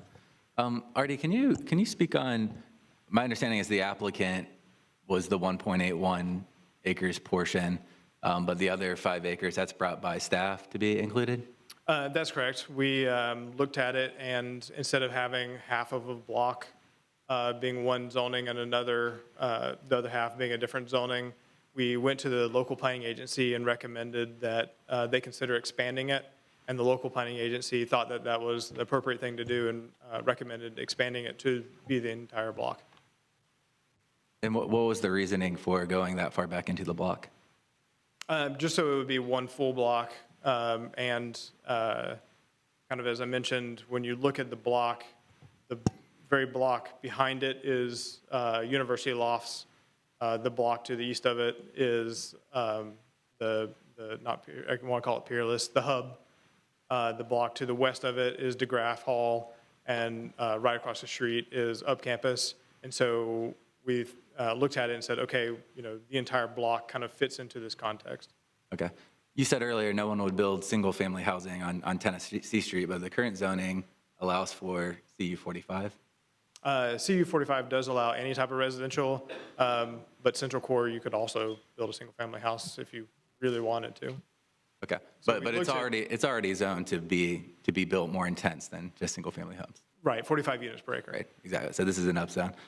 My other concern is a lot of the portion that's added based on staff recommendation that didn't come from a private sector applicant. While it is technically a single block, those parcels are divided by what's actually facing Tennessee Street and what's on the back road, where you seem to tentatively have a tiered approach. I think for a neighborhood like Frenchtown's concern, and a lot of people's issue would say, yes, it's pretty reasonable to go more dense on a 6-lane highway, but as we encroach into the neighborhood, if we go all the way back and then we're going that dense, then what becomes the buffer, that's a little bit smaller and a little bit smaller, because I think the concern people are hearing is, now we get back to Virginia Street. Okay, well, now we have a new development. Now that's contiguous with Virginia Street. So the next development should come and ask to be just as high back. And then all of a sudden, you have what we're starting to experience is 6-story buildings across the street from residential property. So I recognize that concern. I don't think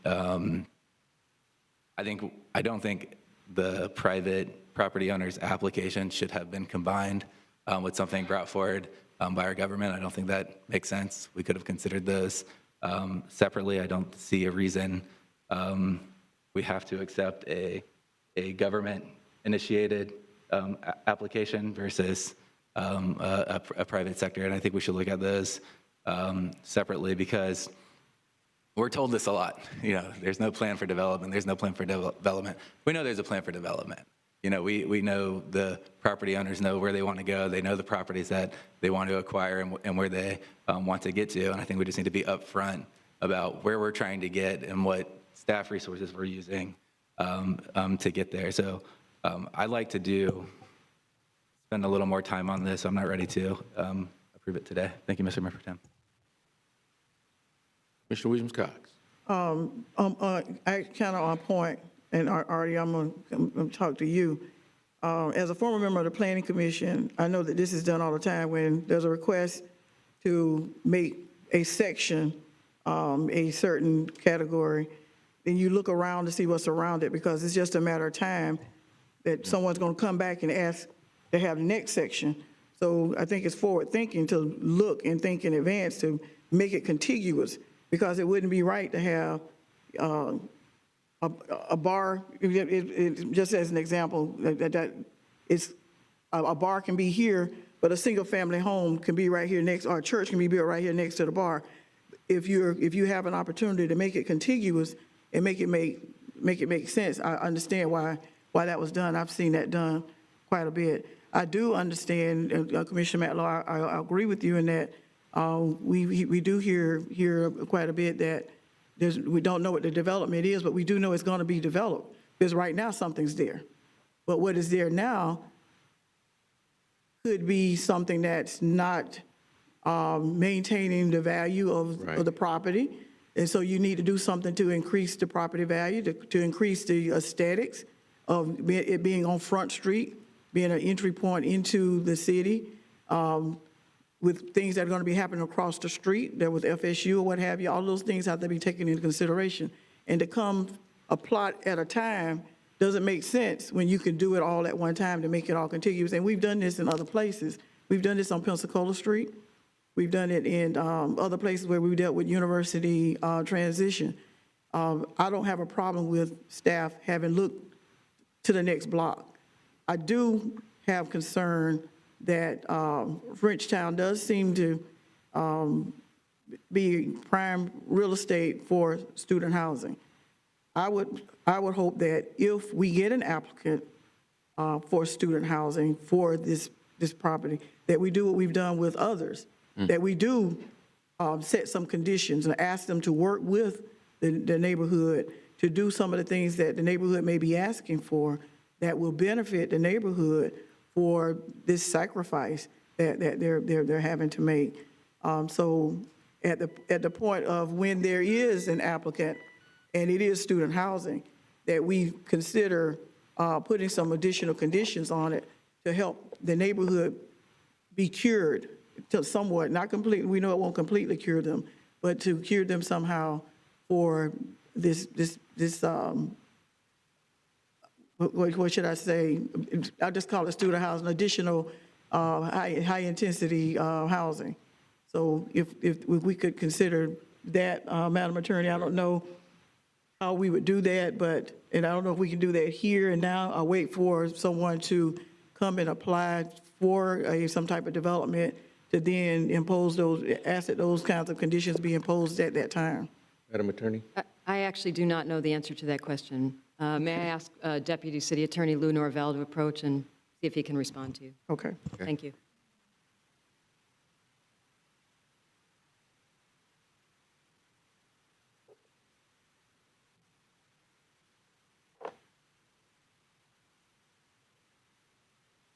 So Commissioner, if I understand the question is, can the commission impose conditions upon this approval? If we are on 1403. Yes. So the law is going to limit what would be called contract zoning or kind of conditioning, putting conditions upon this future land use amendment. So really, at this point, when you pass it, any of the uses that would come with this future land use would be possible uses, and you're not going to be able to limit or condition this approval. You can either vote it up or down, but you generally just cannot condition it or kind of put other conditions upon it. But if and when an application comes for development, we could not necessarily impose, but highly encourage the developer or whomever to work with the neighborhood to make some concessions, to be good neighbors. We could do that. Certainly, if a developer wants to come in and within the what the code requirements, they can choose their development within that code, and so they could choose to make certain concessions or be more accommodating to the neighbors. Yes. All right. Thank you. Further discussion, questions? All right. Is there a motion? Mayor Pro Tem, if I may, I've realized We do have two speakers on item 1404, which is a second item on the same property. If you want to wait and take them at 1404, that's fine. You might prefer to hear from them now so that all the Okay, speakers on the same property. let's go ahead and do that since they're related items. Yeah. Thank you. Okay. Apologize for just catching that, but those two speakers are Naeem Akbar, who would be the next speaker, and then Lisa Roberts. Okay.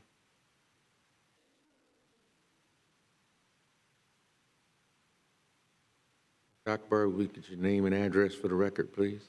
Yes, Naeem Akbar, 503 Family Avenue, who occupy a dwelling that is used as my private office at 324 North Copeland Street, which is on the edge of the proposed rezoning.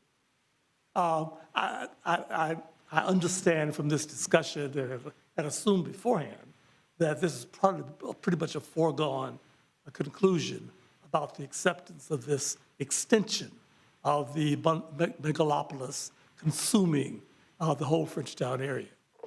So I just wanted to come with a voice from my ancestors. The building that I occupy, my family's been living there since the 1930s, almost 100 years.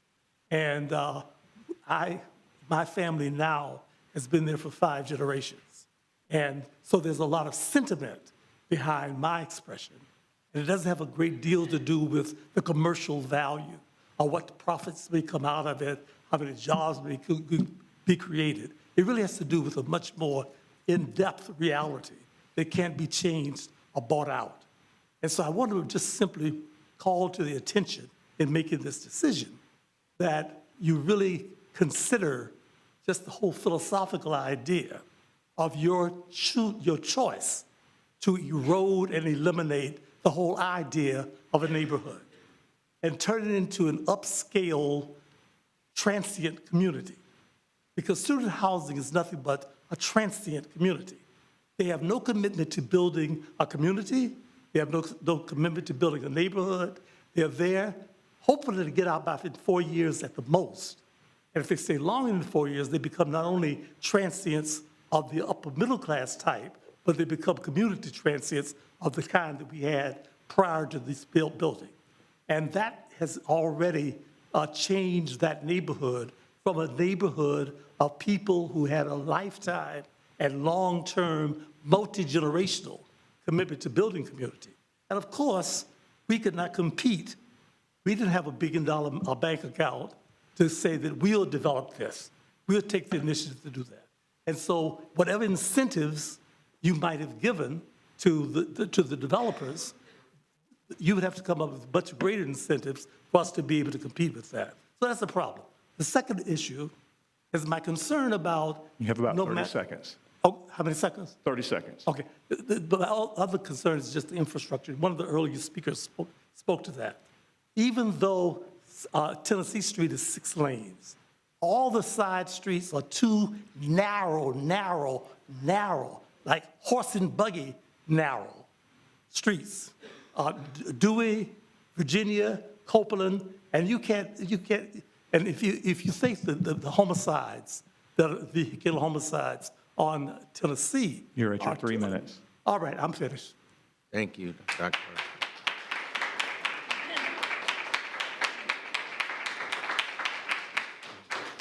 Our next speaker is Lisa Roberts, and that is the last speaker I have on either 1403 or 1404. Thank you. Lisa Roberts, 512 West Carolina Street. I'm in the heart of a nightmare.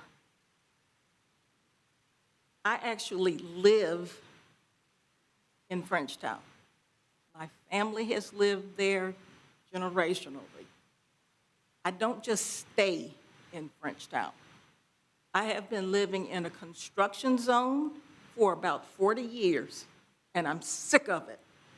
It's noisy, the environmental pollution, the lack of respect. I don't understand it. I can't understand how we come here, we plead with you, it falls on deaf ears. We went to the planning meeting.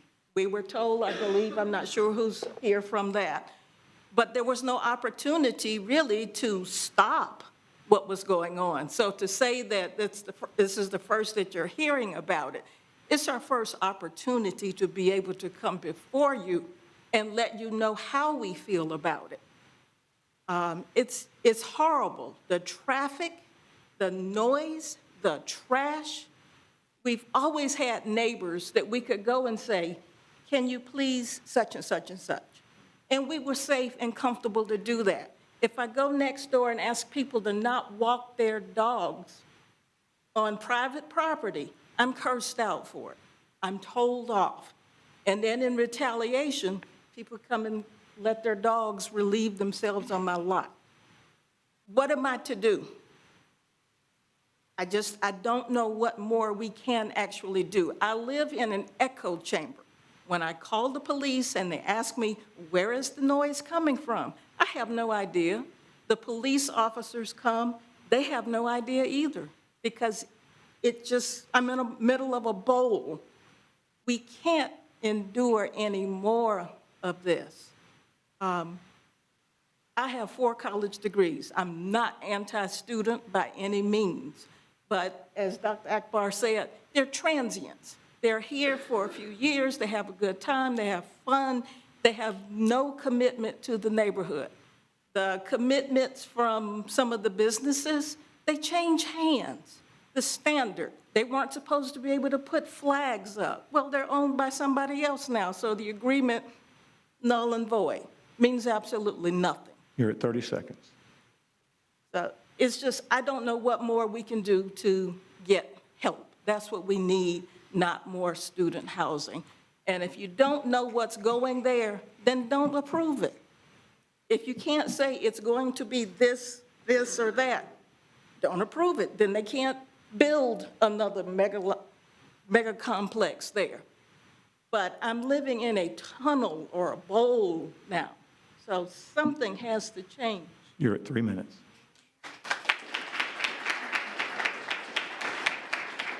Okay. Commissioners? Ms., I wanted to say, you're not speaking on deaf ears. We've been dealing with this, but on the flip side, we're kind of like unto you, because we have to follow the law. We have to follow the comp plan that has been approved until it's changed, and delaying it's still going to be there. The comp plan is still going to be there. We're still legally bound to do what has been agreed upon in the comp plan, which has been, more than 30 years in the making. Let me just speak for me. I'm in a bad spot too. I get it. I understand. But tonight, we have not been told that this is going to be student housing. But even if we were told it was going to be student housing tonight, we couldn't stop it because it is the available use currently without changing the zoning. So it could have already become student housing if that was what was desired prior to it coming to the hearing. So I'm just trying to help you understand that I get it. I really do get it. I see what's happening. But until and when we are able to do something beyond what the comp plan has called for, and I haven't served on the planning commission, a lot of things came before me that I did not agree with, but I had to follow the law. And so tonight, we're not considering student housing. Now, we may think that it may become student housing based on past trends, but what if it becomes an urgent care center? What if it becomes a grocery store?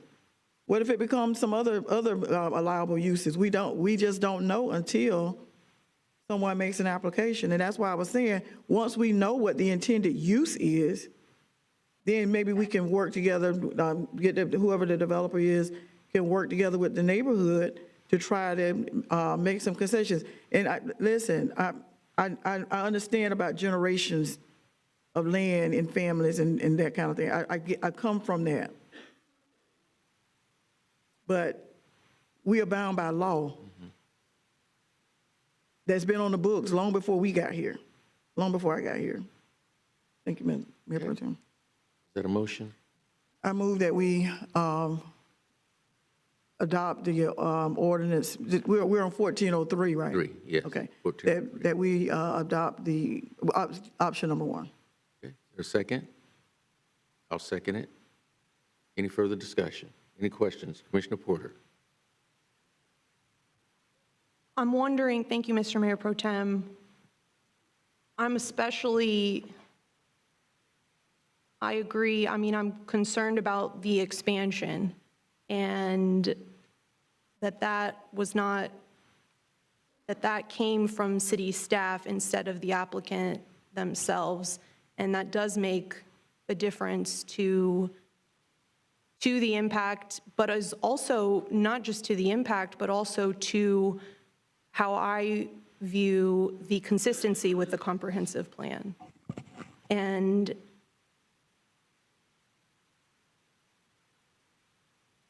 so for that, I mean, I guess I would like to make, I don't know what the proper posture would be, but a substitute motion that we not move forward today and that we have a conversation with the applicant about if they'll reapply without the expansion suggested by the city. I mean, that wasn't part of their original plan, and that seems to me as something, a conversation that we should at least allow time to pursue. Madam Attorney? Is that an appropriate? I'm going to ask Deputy.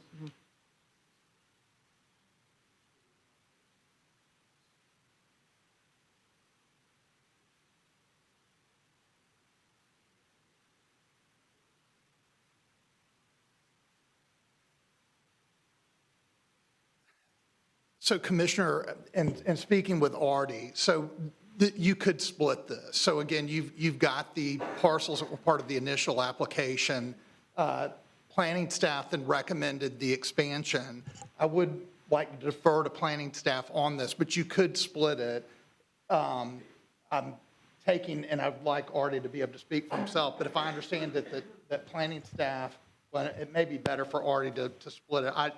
Just confirming that there's no additional analysis, but it certainly could be split up and you could just approve the initial application by the applicant without the expansion properties.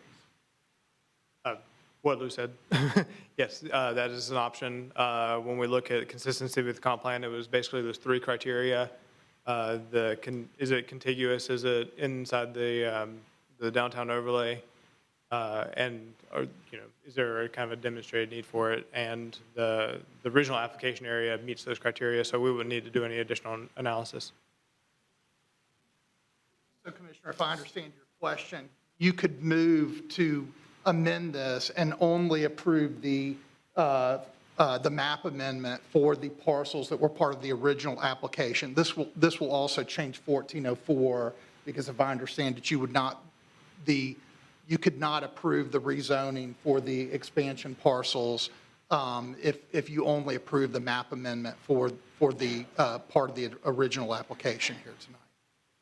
Okay, thank you. Then if I could restate my substitute motion, it would be that we... Let me ask one question, Commissioner Porter, before you get to your motion. Lou, I have a question. So does this simply just delay the inevitable, if you will? Can they come back and request the expansion? Well, so Commissioner, this would be action on this application. As I understand it, that would be a rejection of the expansion. Could it come back later? It certainly could come back later, but if I understand it, that would be your action on this, and then you're going to go on to the rezoning, which would be the 1404 item. Okay. Commissioner Porter? Sure. I mean, Commissioner Matlow had his hand up, so if he wants to speak. Commissioner Matlow? Sure. Yeah, I just, on that, none of the property owners in the 5.81 acres have submitted an application. Is that correct? It's just the 1.81? That is correct. The property owners were notified of the expansion area, but they didn't submit an application themselves. Okay. So a development wouldn't be inevitable because there's not a property owner for that 6 acres that's even applying today. We don't know the intent of any of those property owners. You know, I would expect if it got upzoned, it would make the property more valuable and easier to acquire to build something larger, but I don't think that's what's before us today. I think the 1.81 acres that's been applied for, if that wants to go up to 150 units per acre. It is the corner, it is a McDonald's. That may be a better use, but I think when we're looking at that and changing the entire land use for an entire block, when we don't even have the property owners at the table to discuss it, doesn't make sense to me either. So I would support separating it today or bringing it back separate. Mr. Williams-Cox. Question, Artie. The expansion that you all have recommended, who are the owners?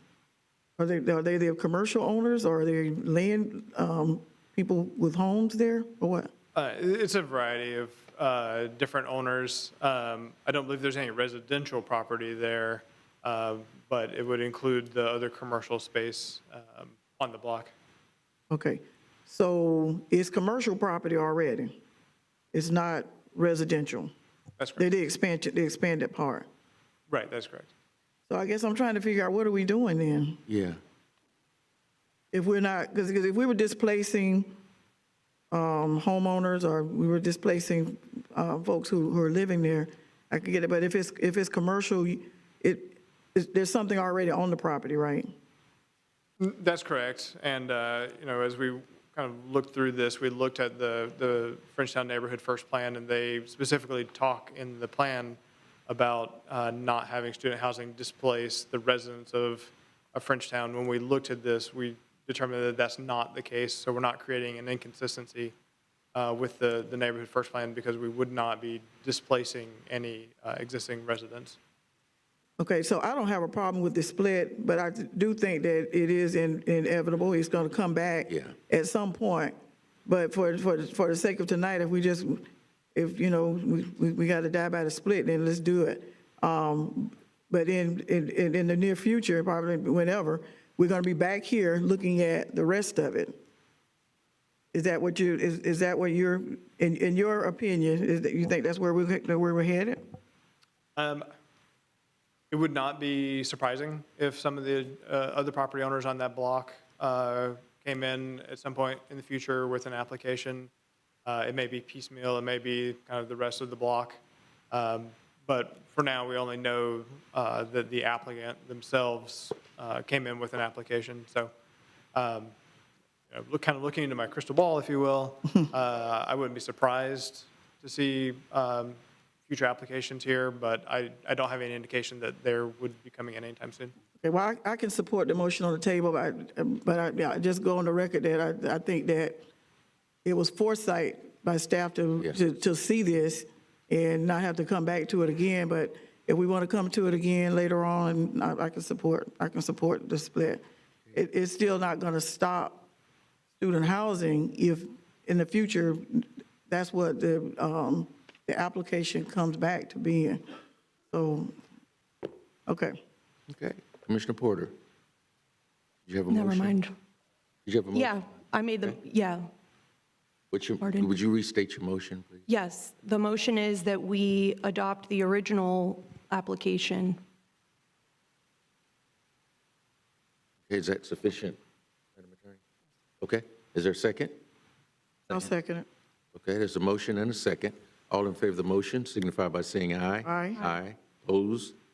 Motion carries 4-0.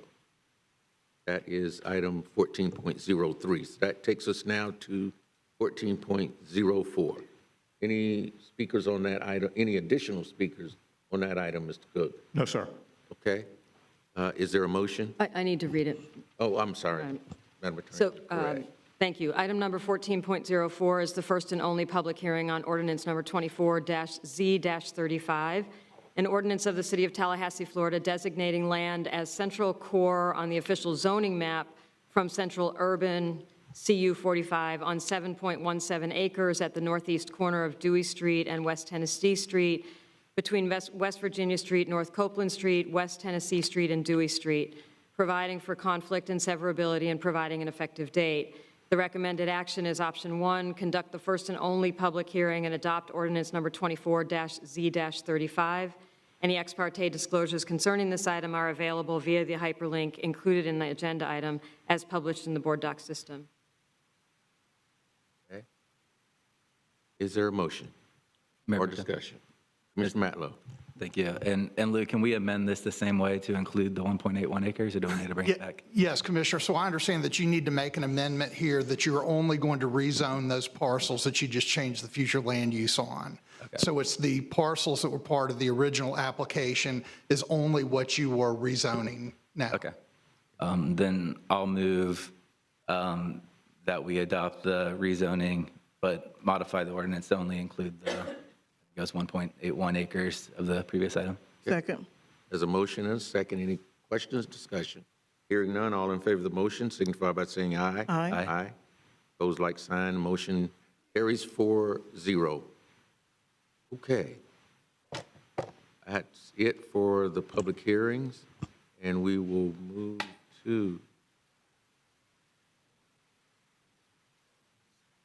Okay, we're back to unagended speakers. I think we've got some folk who were not here earlier who have come to speak. Mr. Cook, do we have any unagended speakers signed up for this portion of the agenda? Yes, Mayor, we do. We have 24 speakers signed up at this moment. Okay. And the first of those speakers will be Delatry Hollinger. All right, Mr. Hollinger?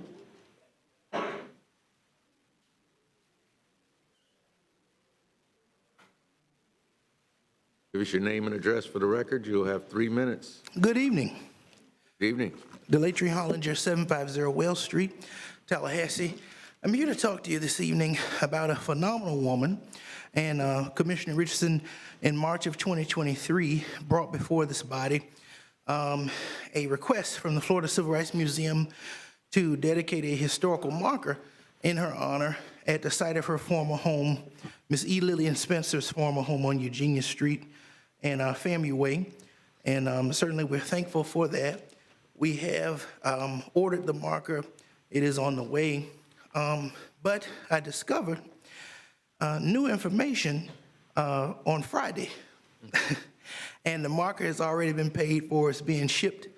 But Miss E. Lillian Spencer, who is one of the people for whom the Speed Spencer Stevens Park is named, won a national tennis title at the 1937 Negro Tennis Championships, the Southern Open Championship, also known as the 21st American Tennis Association Nationals, held at Tuskegee Institute.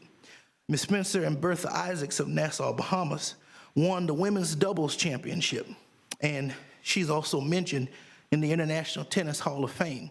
And I've given each of you a packet, and this is the article that was published when Ms. Spencer, who was a born and bred Tallahassean and Bond resident for her entire life.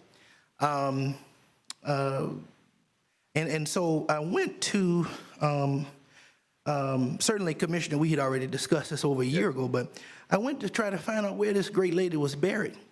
And city records indicated that she was in Oakland Cemetery. So, and it gives you the exact spot, so I went out there, and there's nothing there. She lies in an unmarked grave. This former principal of Bond Junior High School and national championship winning tennis player who was born here, whose father was pastor of Fountain Chapel AME Church right there on Eugenia Street where she lived her entire life, who operated a restaurant there. But we want to, and so I'm not here to request anything specifically, but to see if we can work together as a community to mark this great lady's grave. I would really appreciate any assistance with that. I'd also like to mention my co-executive director, Ms. Jacqueline Perkins, who's watching from home. Thank you. She's watching behind you. She's right behind you. Next speaker, Mr. Cook. All right. Thank you, Mr. Mayor Pro Tem. Our next speaker is Dylan. Last name, I'm not sure, but starts with V. Dylan Here. V. Come on, Dylan.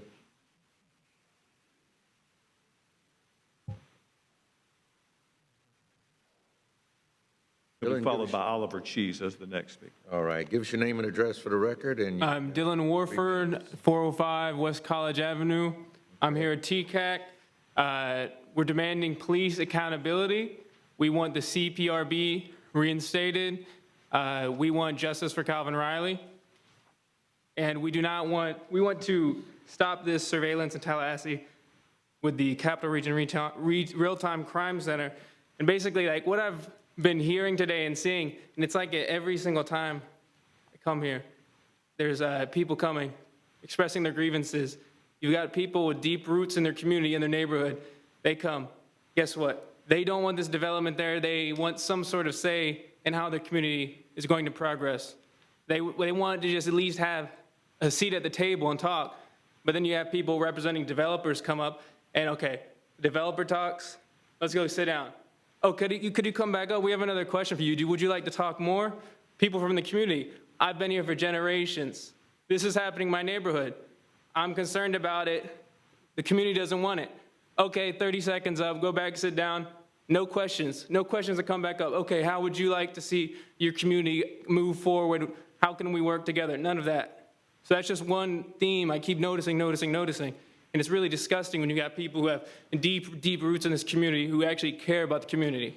And that's how they're treated. And it also is seen with all the militarization of Tallahassee, $135 million, and seems to be growing for a gigantic police headquarters. We're not addressing the needs of the community. We're not addressing needs for education and opportunities for the children. We're not addressing the needs to just talk to the community. Basically, like, another thing is, so used to be 2 council meetings every month, am I correct? Now there's only 1. So you don't even want to talk to the community, more or less give them any control about anything in their lives. Everything that's really, like, it's just very, very telling, because it's like, what's the point of the council? What's the point of this? It seems to be represented as like a democratic structure when that's not how it operates. Whenever bigger interests come in, okay, let's listen, let's hear y'all out, let's know we're not gonna do this, but actually let's keep talking.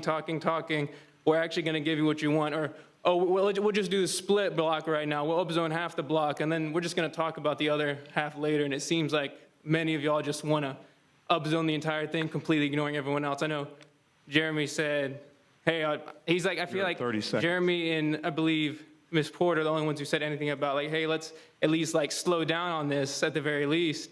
But then some of y'all are like, oh, let's split it, but let's go back to it. Or actually, what if a hospital is gonna be built there? Have you thought about that? They're not building a hospital, they're building student housing complex and just trying to deceive the community, not listen to the community.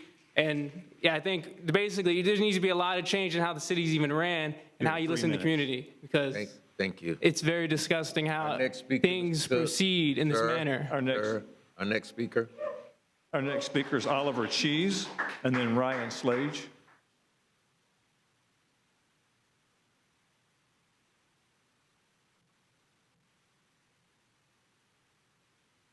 Give us your name and address for the record, please. You'll have 3 minutes. My name is Oliver Cheese. I live at 1305 Airport Drive. Okay. First, let me make one thing perfectly clear. The dissolution of the CPRB, Civilian Police Review Board, was not due to HB 601 or to any other state regulation. And the idea that it is a bold-faced lie and downright dangerous. Almost every single act which weakened and eventually dissolved the CPRB was a direct and deliberate act of this commission. And any attempt to claim otherwise is an attempt to shift blame onto the state, to deny your responsibility, and to violate your duties as elected officials. The blame cannot be shifted onto the state because the blame lies right here with the Tallahassee Police Department, with the Police Benevolent Association, and with their allies right here in this city commission. Today, you've heard people from Frenchtown pleading with you to stand with them against predatory development. Commissioner Williams-Cox, you said that you understand their situation, but you, this commission, are paying for a $135 million police headquarters for the killer cops who prey on that community. Make it make sense. You're letting them spy on dissidents with the Real-Time Crime Center, which includes FSU's own students and innocent Tallahassee community members. Say what you like, but your actions are not that of someone who understands and stands with the people of Tallahassee. If you really wanted to stand with the people of Frenchtown, if you really wanted to show them that you understand their situation and you care about their needs, you wouldn't build that $135 million cop city. You'd give that money to the social programs that really reduce crime. You'd restore the Civilian Police Review Board with all the powers that it needs to genuinely regulate the Tallahassee Police Department and to hold killer cops accountable. The CPRB is the first step, a necessary step, towards genuine community control. The commission decided to take that away from the people of Tallahassee, opening the door to the abuses of police power that happened in Calvin Riley's case and that have happened in the other cases and arrests around Tallahassee. This commission has the power, and this commission has the moral responsibility. You're at 30 seconds remaining. To restore the Civilian Police Review Board, to care about and listen to the communities of Frenchtown, and to really stand with the people you claim to understand. Next speaker, Mr. Cook. Next speaker is Ryan Slage, who will be followed by Delilah Pierre. Okay.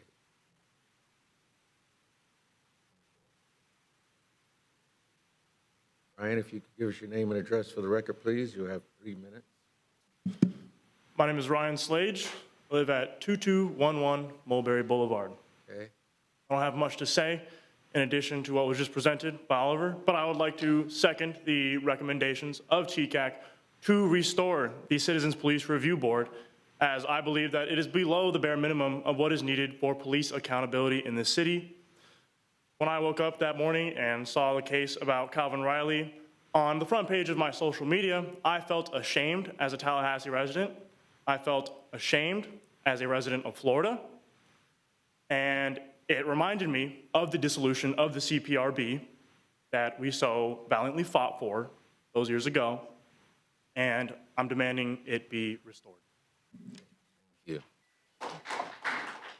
Our next speaker is Delilah Pierre, and then Joel Nunez. Delilah, if you give us your name and address for the record, please. My name's Delilah Pierre. My address is exempt. Okay. I'm here because I want the restoration of the Citizens Police Review Board and the reversal of the city charter restricting its rights to stronger civilian oversight. That includes things like allowing the Citizens Police Review Board to have grassroots outreach and make its own social media page. We want the Citizens Police Review Board to review Kirsten Oliver and Margaret Moo's conduct, or at the very least the policy that allowed them to plant evidence on Calvin Riley. We want a retrial for Calvin Riley and for TBD to release an official apology to the Riley family. And we want the City Commission to hold a public hearing about the Citizens Police Review Board. Because to be honest, the behavior of the City Commission, especially Mayor John Daly, City Commissioner Curtis Richardson, but the person who deserves the most blame is City Commissioner Diane Williams-Cox, is unbelievable. It's unbelievable that you would claim to care about police accountability, that Mayor John Daly would create a Citizens Police Review Board and then do his best to weaken it, dismantle it, and destroy it. You say you care about our community, but when our community says, hey, we don't want a police officer to speak at an anti-gay conference with a TBD police shirt on, you defend him. You say you care about our community, but when our police officers are trained by a war criminal, you defend them. You say you care about our community, but when a member of the Citizens Police Review Board, Taylor Bureau, speaks up about police violence and brutality and has a cup that says abolish with a sticker of police brutality, commissioners like Diane Williams-Cox tell lies to the public and say that the cup said, F the police. I'm not kidding. They removed a member of the Citizens Police Review Board because she had a cup that said abolish with a sticker of police brutality. And then you had the audacity to make sure that every demand TCAC advocated for to give the Citizens Police Review Board more power was literally made illegal in the city charter. And then you silently dissolved the House bill, the Citizens Police Review Board, or got members of the Citizens Police Review Board to dissolve it underneath the scope of the people. When the Citizens Police Review Board was dissolved, it wasn't reported on until WCTV said something months later. You should be ashamed of yourself. You should be ashamed of your conduct. We want a public hearing. We want you to answer for why the Citizens Police Review Board does not still exist. And if you say to me that you don't have the power to do it, I don't want to hear it, to be honest. Because what you do have the power to is to listen to the public. You have 30 It's to seconds. research and investigate these things. Don't tell us to find out more information on our own. Do the work because that's your responsibility and job as our city commissioners, or it should be at the very least. But it seems you're more interested in listening to the landlords, the developers, the 1% in this community than the people. But it doesn't matter because we will have police accountability no matter how hard you fight against it and no matter how much money Diane Williams-Cox, the Police Benevolent Association, and TBD gives to you. Thank you. Okay. Next speaker, Mr. Cook. Next speaker is Joel Nunez. Joel Nunez.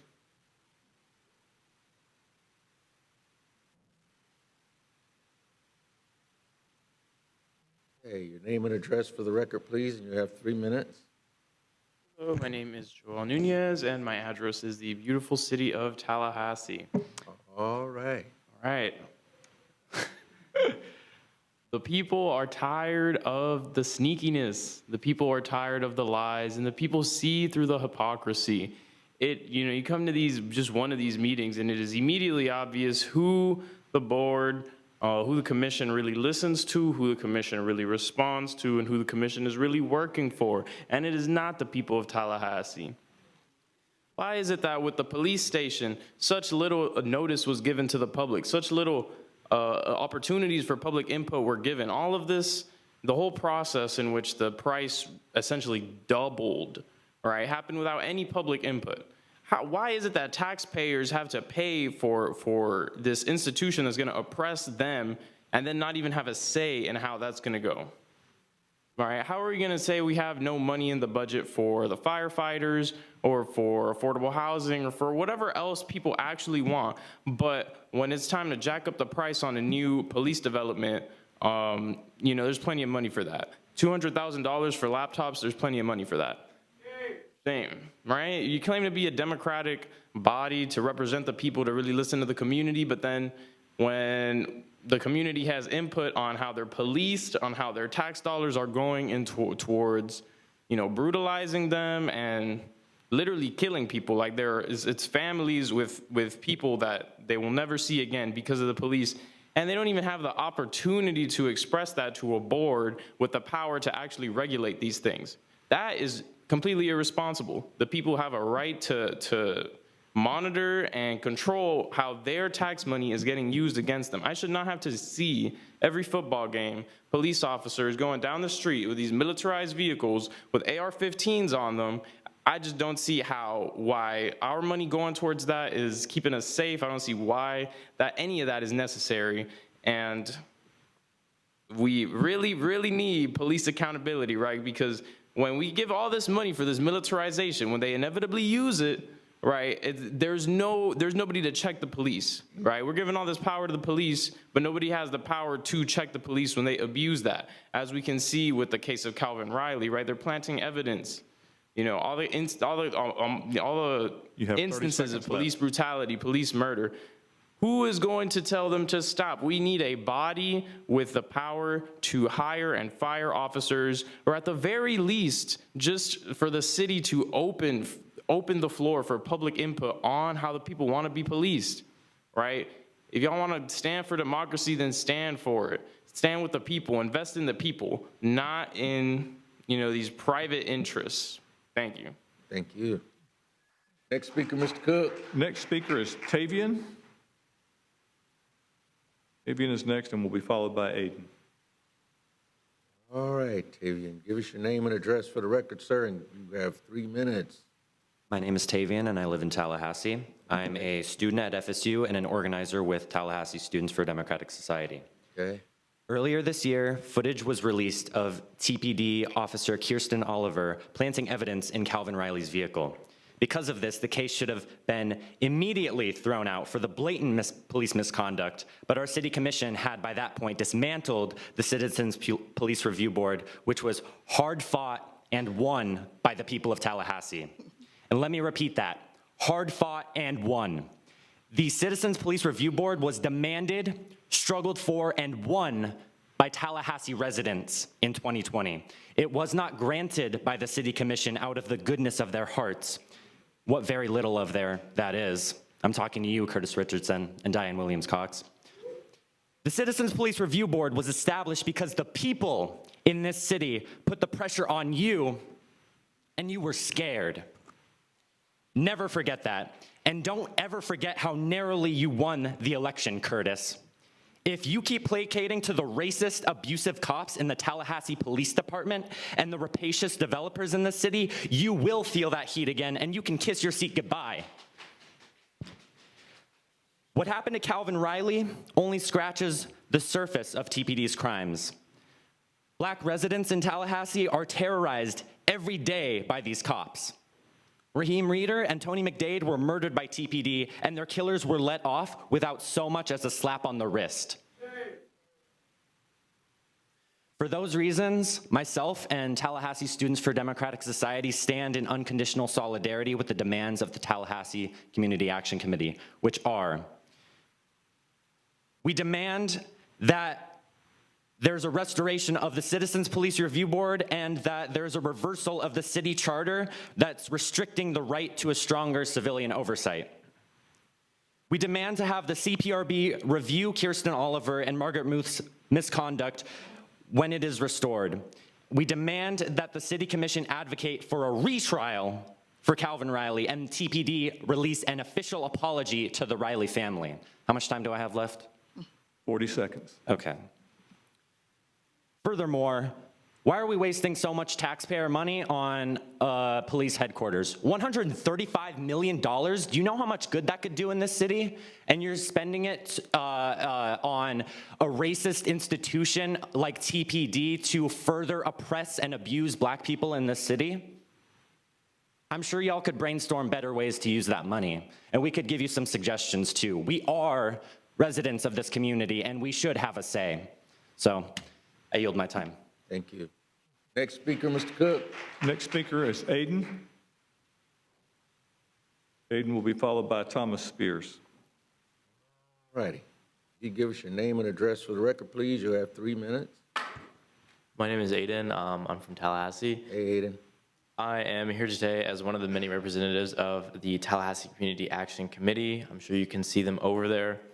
I'm sure at this point, upon seeing some of our faces, you know exactly what we're going to come here and say. We do not do this because we think you guys forget or do not hear us, though sometimes it feels like that. We do this because some of you have a dismal record as public servants. We do this because we know that the things that we demand are right, and we do this because we know that if there are 4 people, there will one day be 40. And we do this because we will win. Not just the reinstatement of the Citizens Police Review Board, but full community control of the police. Your legacies are horrible. You disdain the people of Tallahassee, and sometimes you eke out a win in elections. You will not always get away with these things. As Delilah said, after the CPRB was created, Diane Williams-Cox lied to the public about Taylor Bureau, and she knows it. I watched her lie on video. This was to erode any community input on the police. These things will not go away, commissioners. The power of this people has built and sustained this city, this country, and this world, and it will continue to long after all of us. The police will not intimidate us. Black Lives Matter, Palestinian Lives Matter, and the Citizens Police Review Board will be reinstated, and we will be here until it is. I yield my time. Thank you. Next speaker, Mr. Cook. Next is Thomas Spears, followed by Niall Williams. Hey. Thomas, give us your name and address for the record, please. You have 3 minutes. Name is Thomas Spears. I live in 32303. Okay. First, I want to say congratulations, Commissioner Richardson. You're like one of the few people who appealed to what nobody wanted and actually still won. So congratulations. One of the few things that we could at least do on the next commission is reinstate the CPRB. There's nothing in the law in HB 601 that actually outlaws it. It's a matter of this commission letting the CPRB, telling members or however it worked out to disband, and that can be undone. You guys can have them meet again. They need to meet so they can actually have the power and have the opportunity just to review what happened with Calvin Riley, because it was such a blatant, obvious, horrible obstruction of justice, and just creating that evidence of pouring out that liquor bottle and throwing it back in his car. I mean, we saw it. It was on camera. Like, it's not even, how is there even a debate about that? The police station, I mean, we've seen $135 million. We know it's going to go up. It's going to be $200 million. So they can have a water slide or a McDonald's or whatever on top of the movie theater that they actually are having. That's not even a joke. Like, what do they need a movie theater for? The police department is not a happy place. People are not there to have a good time. This idea of trying to merge community with policing by having fun times, when this is places where people's lives are really kind of getting destroyed, even if they're not physically harmed. That's wrong, and that should not be the case. The price of that department needs to be brought way down by eliminating all those fun, extraneous things. The police department can be a police department. Places outside of it can be third spaces and recreational facilities. And that's what would be better for the community anyway. If you want to talk about bringing down crime, that's what would do that. Not in the police department, but outside the police department. Have those places for people to go. It's always hard to come up to this mic. Others have said, like, we come up here all the time, and we're going to keep coming no matter what. No matter what the result of the election was, we were going to come here no matter what. And we're going to keep coming out. You're going to keep hearing from us. We're going to get more people in the community. We're going to get more people who have been affected or even who haven't been affected. I've been lucky. You're at 30 seconds. Really no one, not myself, no one around me has really been affected, but I'm still here to fight anyway. And we're going to keep coming. And we're going to win. And we're going to get that CPRB. Thank you. Thank you. Next speaker, Ms. Cook. Next speaker is Niall Williams. Nyla? And then Brooke Casas. All righty. You would give us your name and address for the record, Nyla, and your... I am Niall Williams, and I live in Tallahassee. Okay. Hi, this is the first time I've done this, and I am really disappointed that this is how I have to be spending my Wednesday evening. Do you guys know what your jobs are supposed to be? Like, that's a genuine question I have based off of what just happened earlier in this city commission meeting, where Commissioner Williams-Cox was like, oh, I'm so sorry, I care about you, but I can't do anything about it. And then Commissioner Porter straight up went, oh, here's something we can do. Like, do you not know, honestly, what your job is supposed to be? Do you not know what you're able to do? Are you that incompetent, or are you just cowards? You are endangering the citizens that you claim to represent. This is supposed to be a democracy. Citizens are supposed to have a say in what their governing bodies do. That includes the police. That includes the police especially.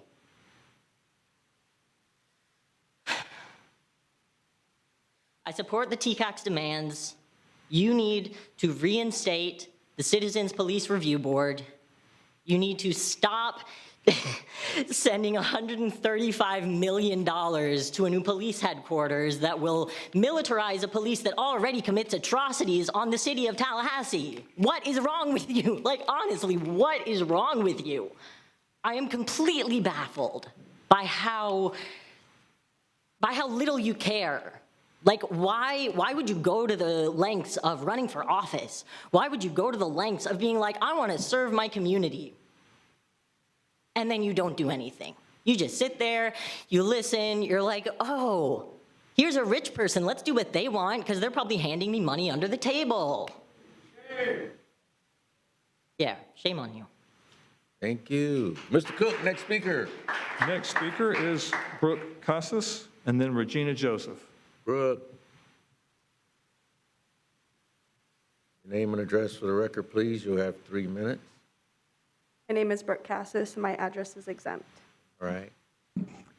I am here today as a Palestinian woman and a member of Tallahassee community calling for the restoration of the Citizens Police Review Board and the reversal of the city charter restricting its right to stronger civilian oversight. TPD's long-standing history of police brutality against its citizens and the blatant cop cities being built throughout our country, including right here in our town, only give more of a reason to have a board that will hold TPD accountable.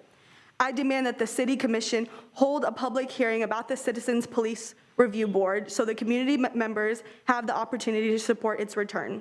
Citizens of Tallahassee have the right to hold our police departments accountable for their actions, especially in the recent case of Calvin Riley. Calvin Riley was another black man wrongfully convicted of a crime he did not commit in the hands of a department that planted false evidence to get this conviction. What a shame.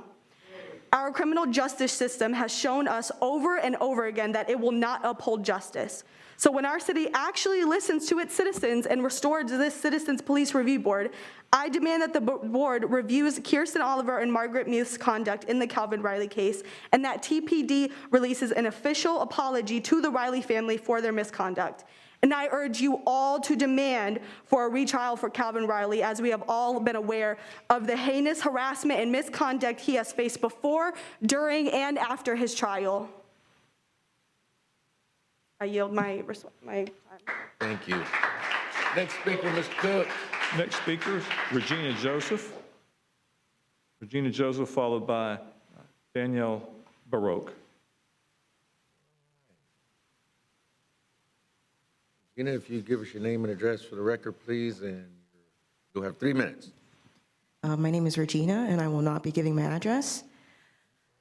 We are here today because of the fact that TPD has continuously committed crimes against the very people that you say that you are here to protect. We're here because the Citizens Police Review Board was dissolved by members Diane Williams-Cox, Curtis Richardson, and John Daly, and we want to reinstate the Civilian Police Review Board. It's honestly short-sighted that you would do this, because we know this country, which has been built on 500 years of racism, white supremacy, and genocide, is going to continue to oppress Black people. That we know that the police in this city have a record of harassing Black people and killing Black people. And when Lawrence Revel was chief of police, 3 people were murdered in a 4-month time span. A killer cop himself who killed George Lil Nuke Williams in 1996 and was awarded by the city. We know that the police harass and oppress Black people and working class people in this city. The least you could do is have a Civilian Police Review Board. That's the very least that you can do. And it's because of the demands that we have put forth that we are asking you to reopen the sharing of ideas that already happened earlier, to reopen the sharing of ideas and discuss the demands that TCAC has, including having public comment or open comment about the Civilian Police Review Board. That is a question. We're not taking questions. You've got 3 minutes to speak. So you have nothing to say? You've got 3 minutes to speak. So you have nothing to say?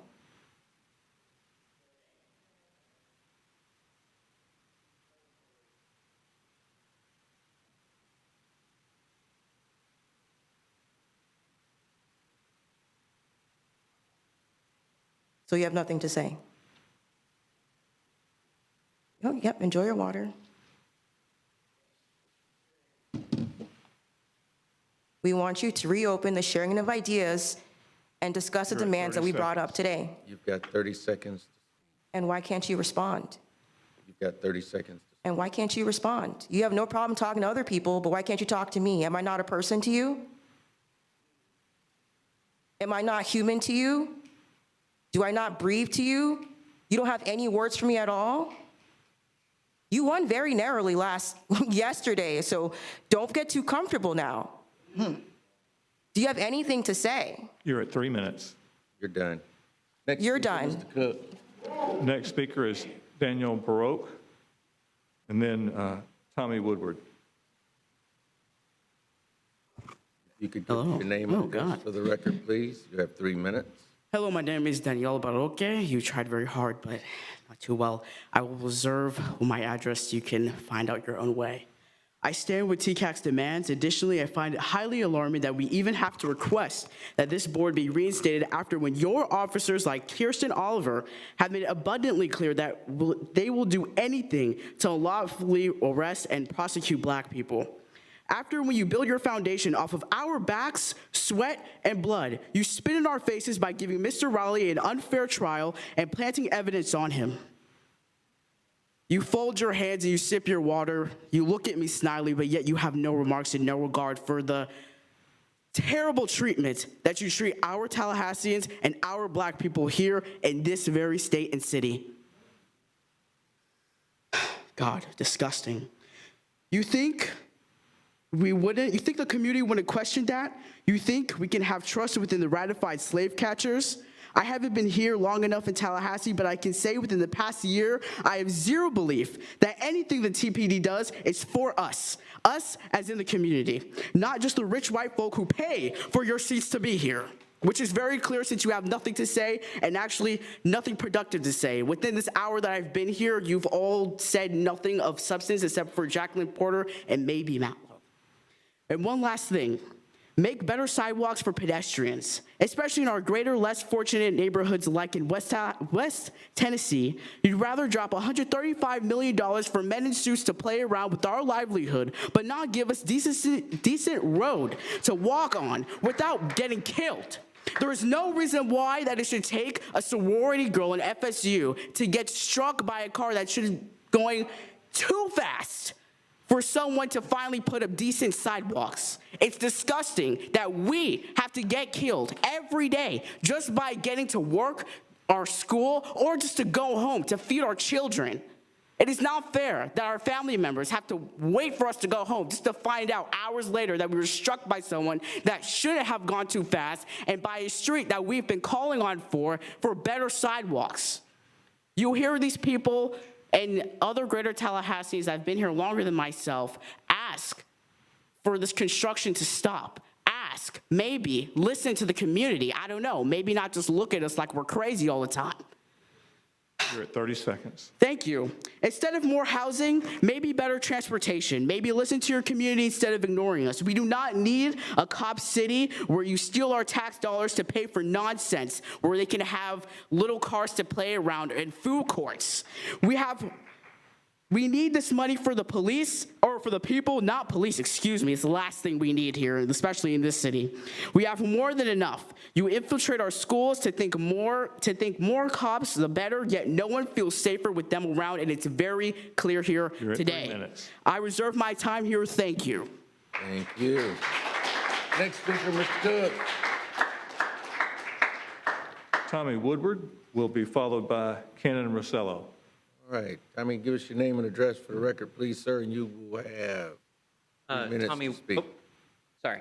Tommy Woodward, 1316 Jackson Street. I'm just here to join the chorus of calls to reinstate the Citizens Police Review Board. Thank you.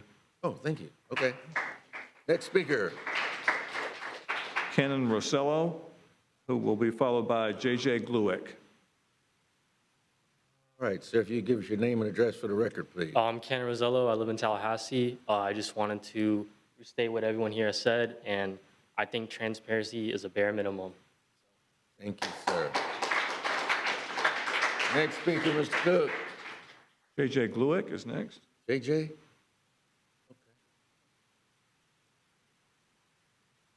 J.J., if you could give us your name and address for the record, please. Hi, my name is JJ Glick, and I live in Tallahassee. And I want to ask, what are you all afraid of? I just don't understand why we can't have a Citizens Police Review Board. I was originally raised in St. Louis, Missouri, and I know you all know what St. Louis, Missouri is. You know about Ferguson. You've heard about our city. And we have a Citizens Police Review Board. We have oversight, and y'all can't even do that? Why not? What are you afraid of? Who are you protecting? Are you protecting these people in suits with guns? They're supposed to protect us? I don't feel safe. And a white woman, I'm supposed to feel the safest, and I still don't feel safe. So your system isn't even protecting the people that it was supposed to. It's still a slave patrol, just as much as it always freaking was. And no matter how you rebrand it, no matter how you say it, no matter what you all will tell us, it is still exactly what it has always been. And if other cities can do it, why can't you? What are you afraid of? Whose money are you losing? Whose seat are you losing? What morals have you not already given up? That you allow things like what happened to Calvin Riley to continue to happen, and none of you want oversight, and none of you can even look me in the eye? Give us the time of day. We have talked to you, we have begged you, and none of you will listen. And so just for a second, think about maybe oversight isn't a bad thing. Maybe it is to you because you're corrupt and because you're embarrassed and because you understand that TPD is doing things that are inappropriate. But I hope for our generation, for future people, you will reconsider those limitations and you will rethink your morals. Because you are not public servants. I don't want you all to continue to claim that you are when you act like this. So thank you. I'm done with my time. Thank you. Next speaker, Mr. Cook. Caden Rosa is the next speaker. Taylor? Caden Rosa. All right, come on, Taylor. And then the following speaker will be Tito Leedon. All right. Just your name and address for the record, and you'll have 3 minutes. My name is Caden Rosa, and I live in Tallahassee, and I'm here with TCAC as well. And I would just like to say outright, the police do not represent the people in this community or in any community. They represent an oppressive apparatus where violence has been monopolized forever against the people. The Supreme Court years ago ruled that it's not the police's responsibility to protect the civilians in the community, but it's their responsibility to work for the state. And it's impossible to ignore such a fact. We have been here to protect our own community members, especially after this department has lost our trust even more with the Calvin Riley decision. We are looking at the police increase their budget continuously, and we see an increased capacity for violence. And that violence is the very threat that our community has been endangered by. This money is just being used for more violence and surveillance through that new HQ and the Real-Time Crime Center. More violence with less accountability is a major concern. You've endlessly invested in violent uniformed criminals, and then you protect them with every method at your disposal, including attacking our review board, amongst other things. It's been claimed that all you guys hear the community and you see the community, but you're standing here or you're sitting here and you're actively opposing them. If you wanted to hear the community, you would let us organize and reinstate the CPRB, and you would listen to the recommendations that you've been receiving. We see this board defending themselves from the community that is pleading for your assistance, kind of like the police. If you understand us as representatives of the people, we wouldn't have to represent ourselves. You fear the people and you legislate against them, so naturally you want to defend an apparatus that brutalizes and oppresses us. How long until this board listens to the people instead of the capitalists who fund them? I'm done with my time. Thank you, sir. Next speaker, Mr. Cook. Tito Leedon. Tito. Followed by Colton Bostwick. Name and address for the record, Tito. And Good have day, 3 my minutes. name is Tito, and I live in Tallahassee. I like that. So over the weekend, I went to Calvin Riley's grand opening of his barbershop. And, I got a haircut. And it's clean, trust me. I don't have a do-rag, but, and that's a good man, surrounded by a good family and a beautiful community, right? And thank God for that beautiful community, because he's been hurt by the city. He's been hurt by this police department. He's had money and time and effort, stripped away from him, and not even an apology. Not even an apology. Even worse than an apology. When the thing happened, right, and the decision was made from the court, the mayor was like, oh, I respect the decisions of Lawrence Revel. Lawrence Revel? Killer cop Lawrence Revel. Of course Kirsten Oliver is still on there. Of course he's still on there if Lawrence Revel Killer Cop is still, the head of that, right? Could you imagine the terror that we don't see? 280 arrests, FAMU homecoming, last weekend. Imagine the terror. Imagine the unaccountability. Imagine the good people and the good community that also suffered, that we won't see videos of, that we won't be able to talk about, right? They're never gonna have something to, bounce off of to be accountable for without a CPRB, without a strong CPRB,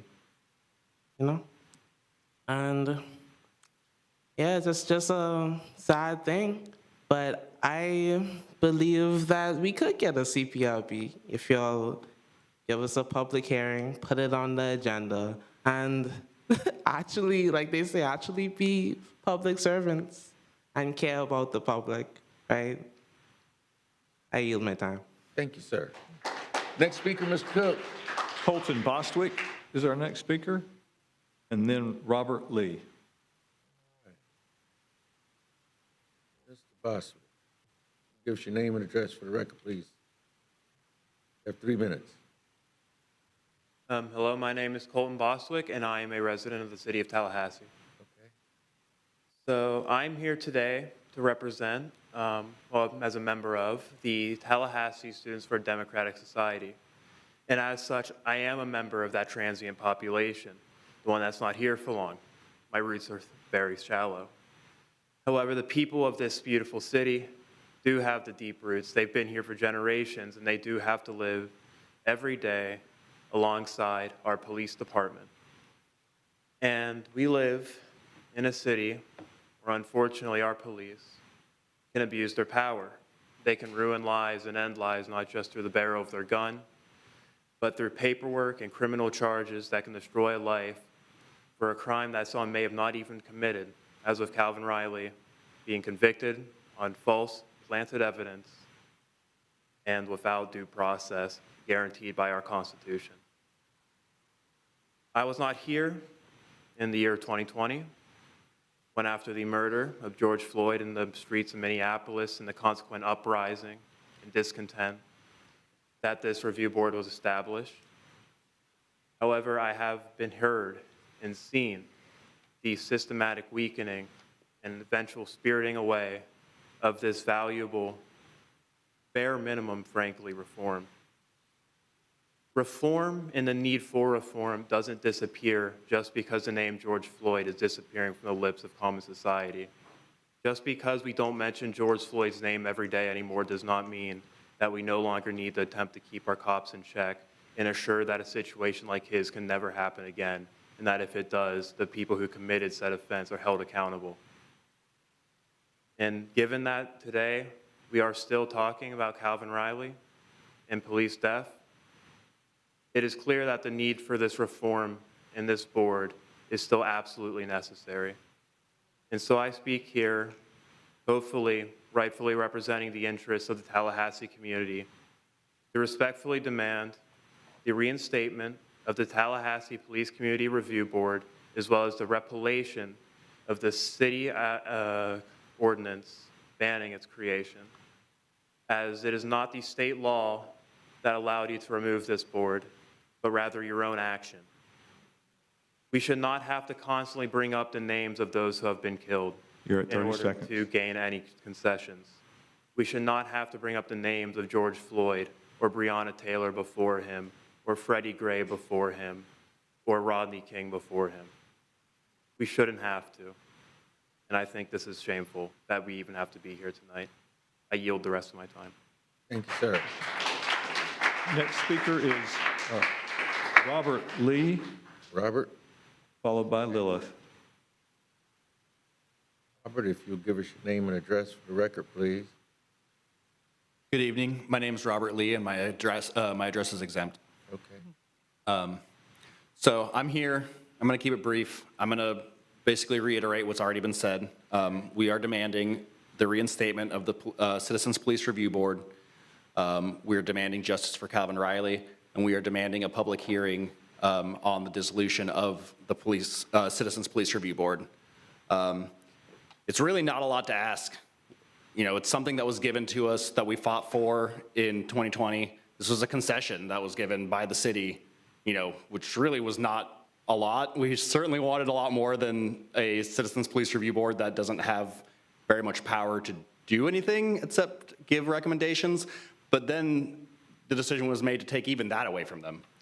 You know, so even the very bare minimum, this city commission seems unwilling to, you know, have even that little bit for the citizens. I don't understand why y'all would be so concerned about having transparency. I would think that you would be in favor of more transparency, but that may be a little bit telling that you don't seem to want to have things reviewed. Maybe there's a reason there.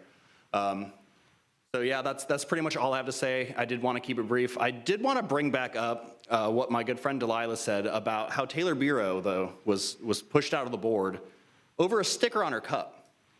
Because, again, I did want to reiterate for the record just how shocking and ridiculous it was that Diane Williams-Cox chose to lie about what a sticker said on someone's cup.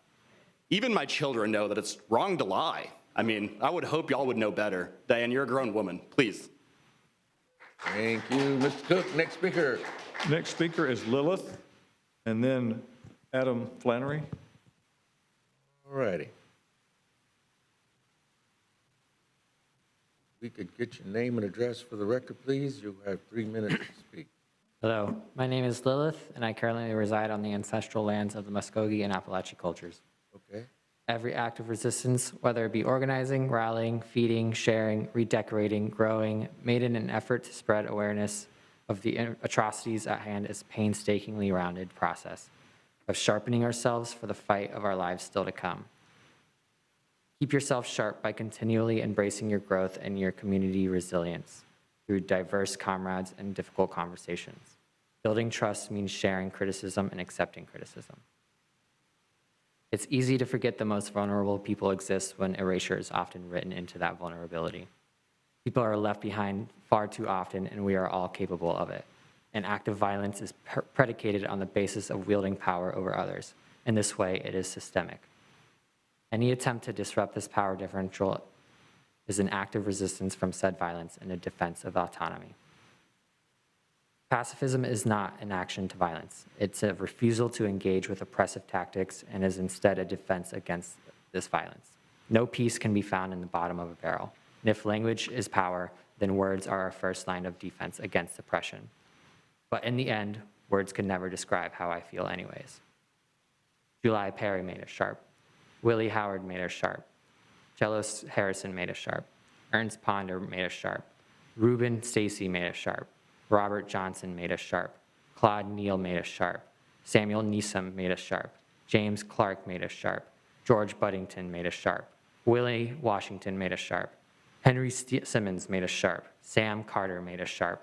Abraham Wilson made us sharp. Calvin Riley made us sharp. Deborah Dana made us sharp. Richard Moore made us sharp. Marcus Robinson made us sharp. Breonna Taylor made us sharp. George Floyd made us sharp. Marcellus Williams made us sharp. Trayvon Martin made us sharp. Rodney King made us sharp. James Anderson made us sharp. Martin Luther King Jr. made us sharp. Fred Hampton made us sharp. Ahmaud Arbery made us sharp. Philando Castile made us sharp. Javion McGee made us sharp. Manuel Perez Terran made us sharp. All of these people made us sharp, and more. We keep us safe, no Cop City, free Palestine, and land back now. I see my time. Okay. Next speaker is Adam Flannery. Adam. And then Catherine Kurzweil will follow. All right, Adam. Give your name and address for the record, please. My name's Adam Flannery, and I live in Tallahassee. And I support TCAC's demands regarding the CPRB, and I yield the rest of my time. Thank you, sir. Next speaker, Mr. Cook. Catherine Kurzweil. Catherine. And then Yasmin Farsak, who is the last speaker that I have at this time. All right. Catherine, give us your name and address for the record, please. I'm Kathy Kurzweil. My address is exempt. All righty. Restore the CPRB and reverse the city charter restricting its right to stronger civilian oversight. Have the CPRB review Kirsten Oliver and Margaret Muth's conduct when it is restored. We demand the City Commission advocate for a retrial for Calvin Riley and TPD release an official apology to the Riley family. The City Commission should have a public hearing about the CPRB, and it should be added as an agenda item. I yield my time. Thank you. Yasmin Farsak. Okay. This is the last speaker? Yes, sir. Okay. Yasmin Farsak spoke earlier and may have left after speaking earlier in the meeting. All righty. Anybody else that has not spoken that would like the opportunity to speak? Okay. Is that the last speaker, Mr.? Yes, sir. That's all I have. We stand adjourned.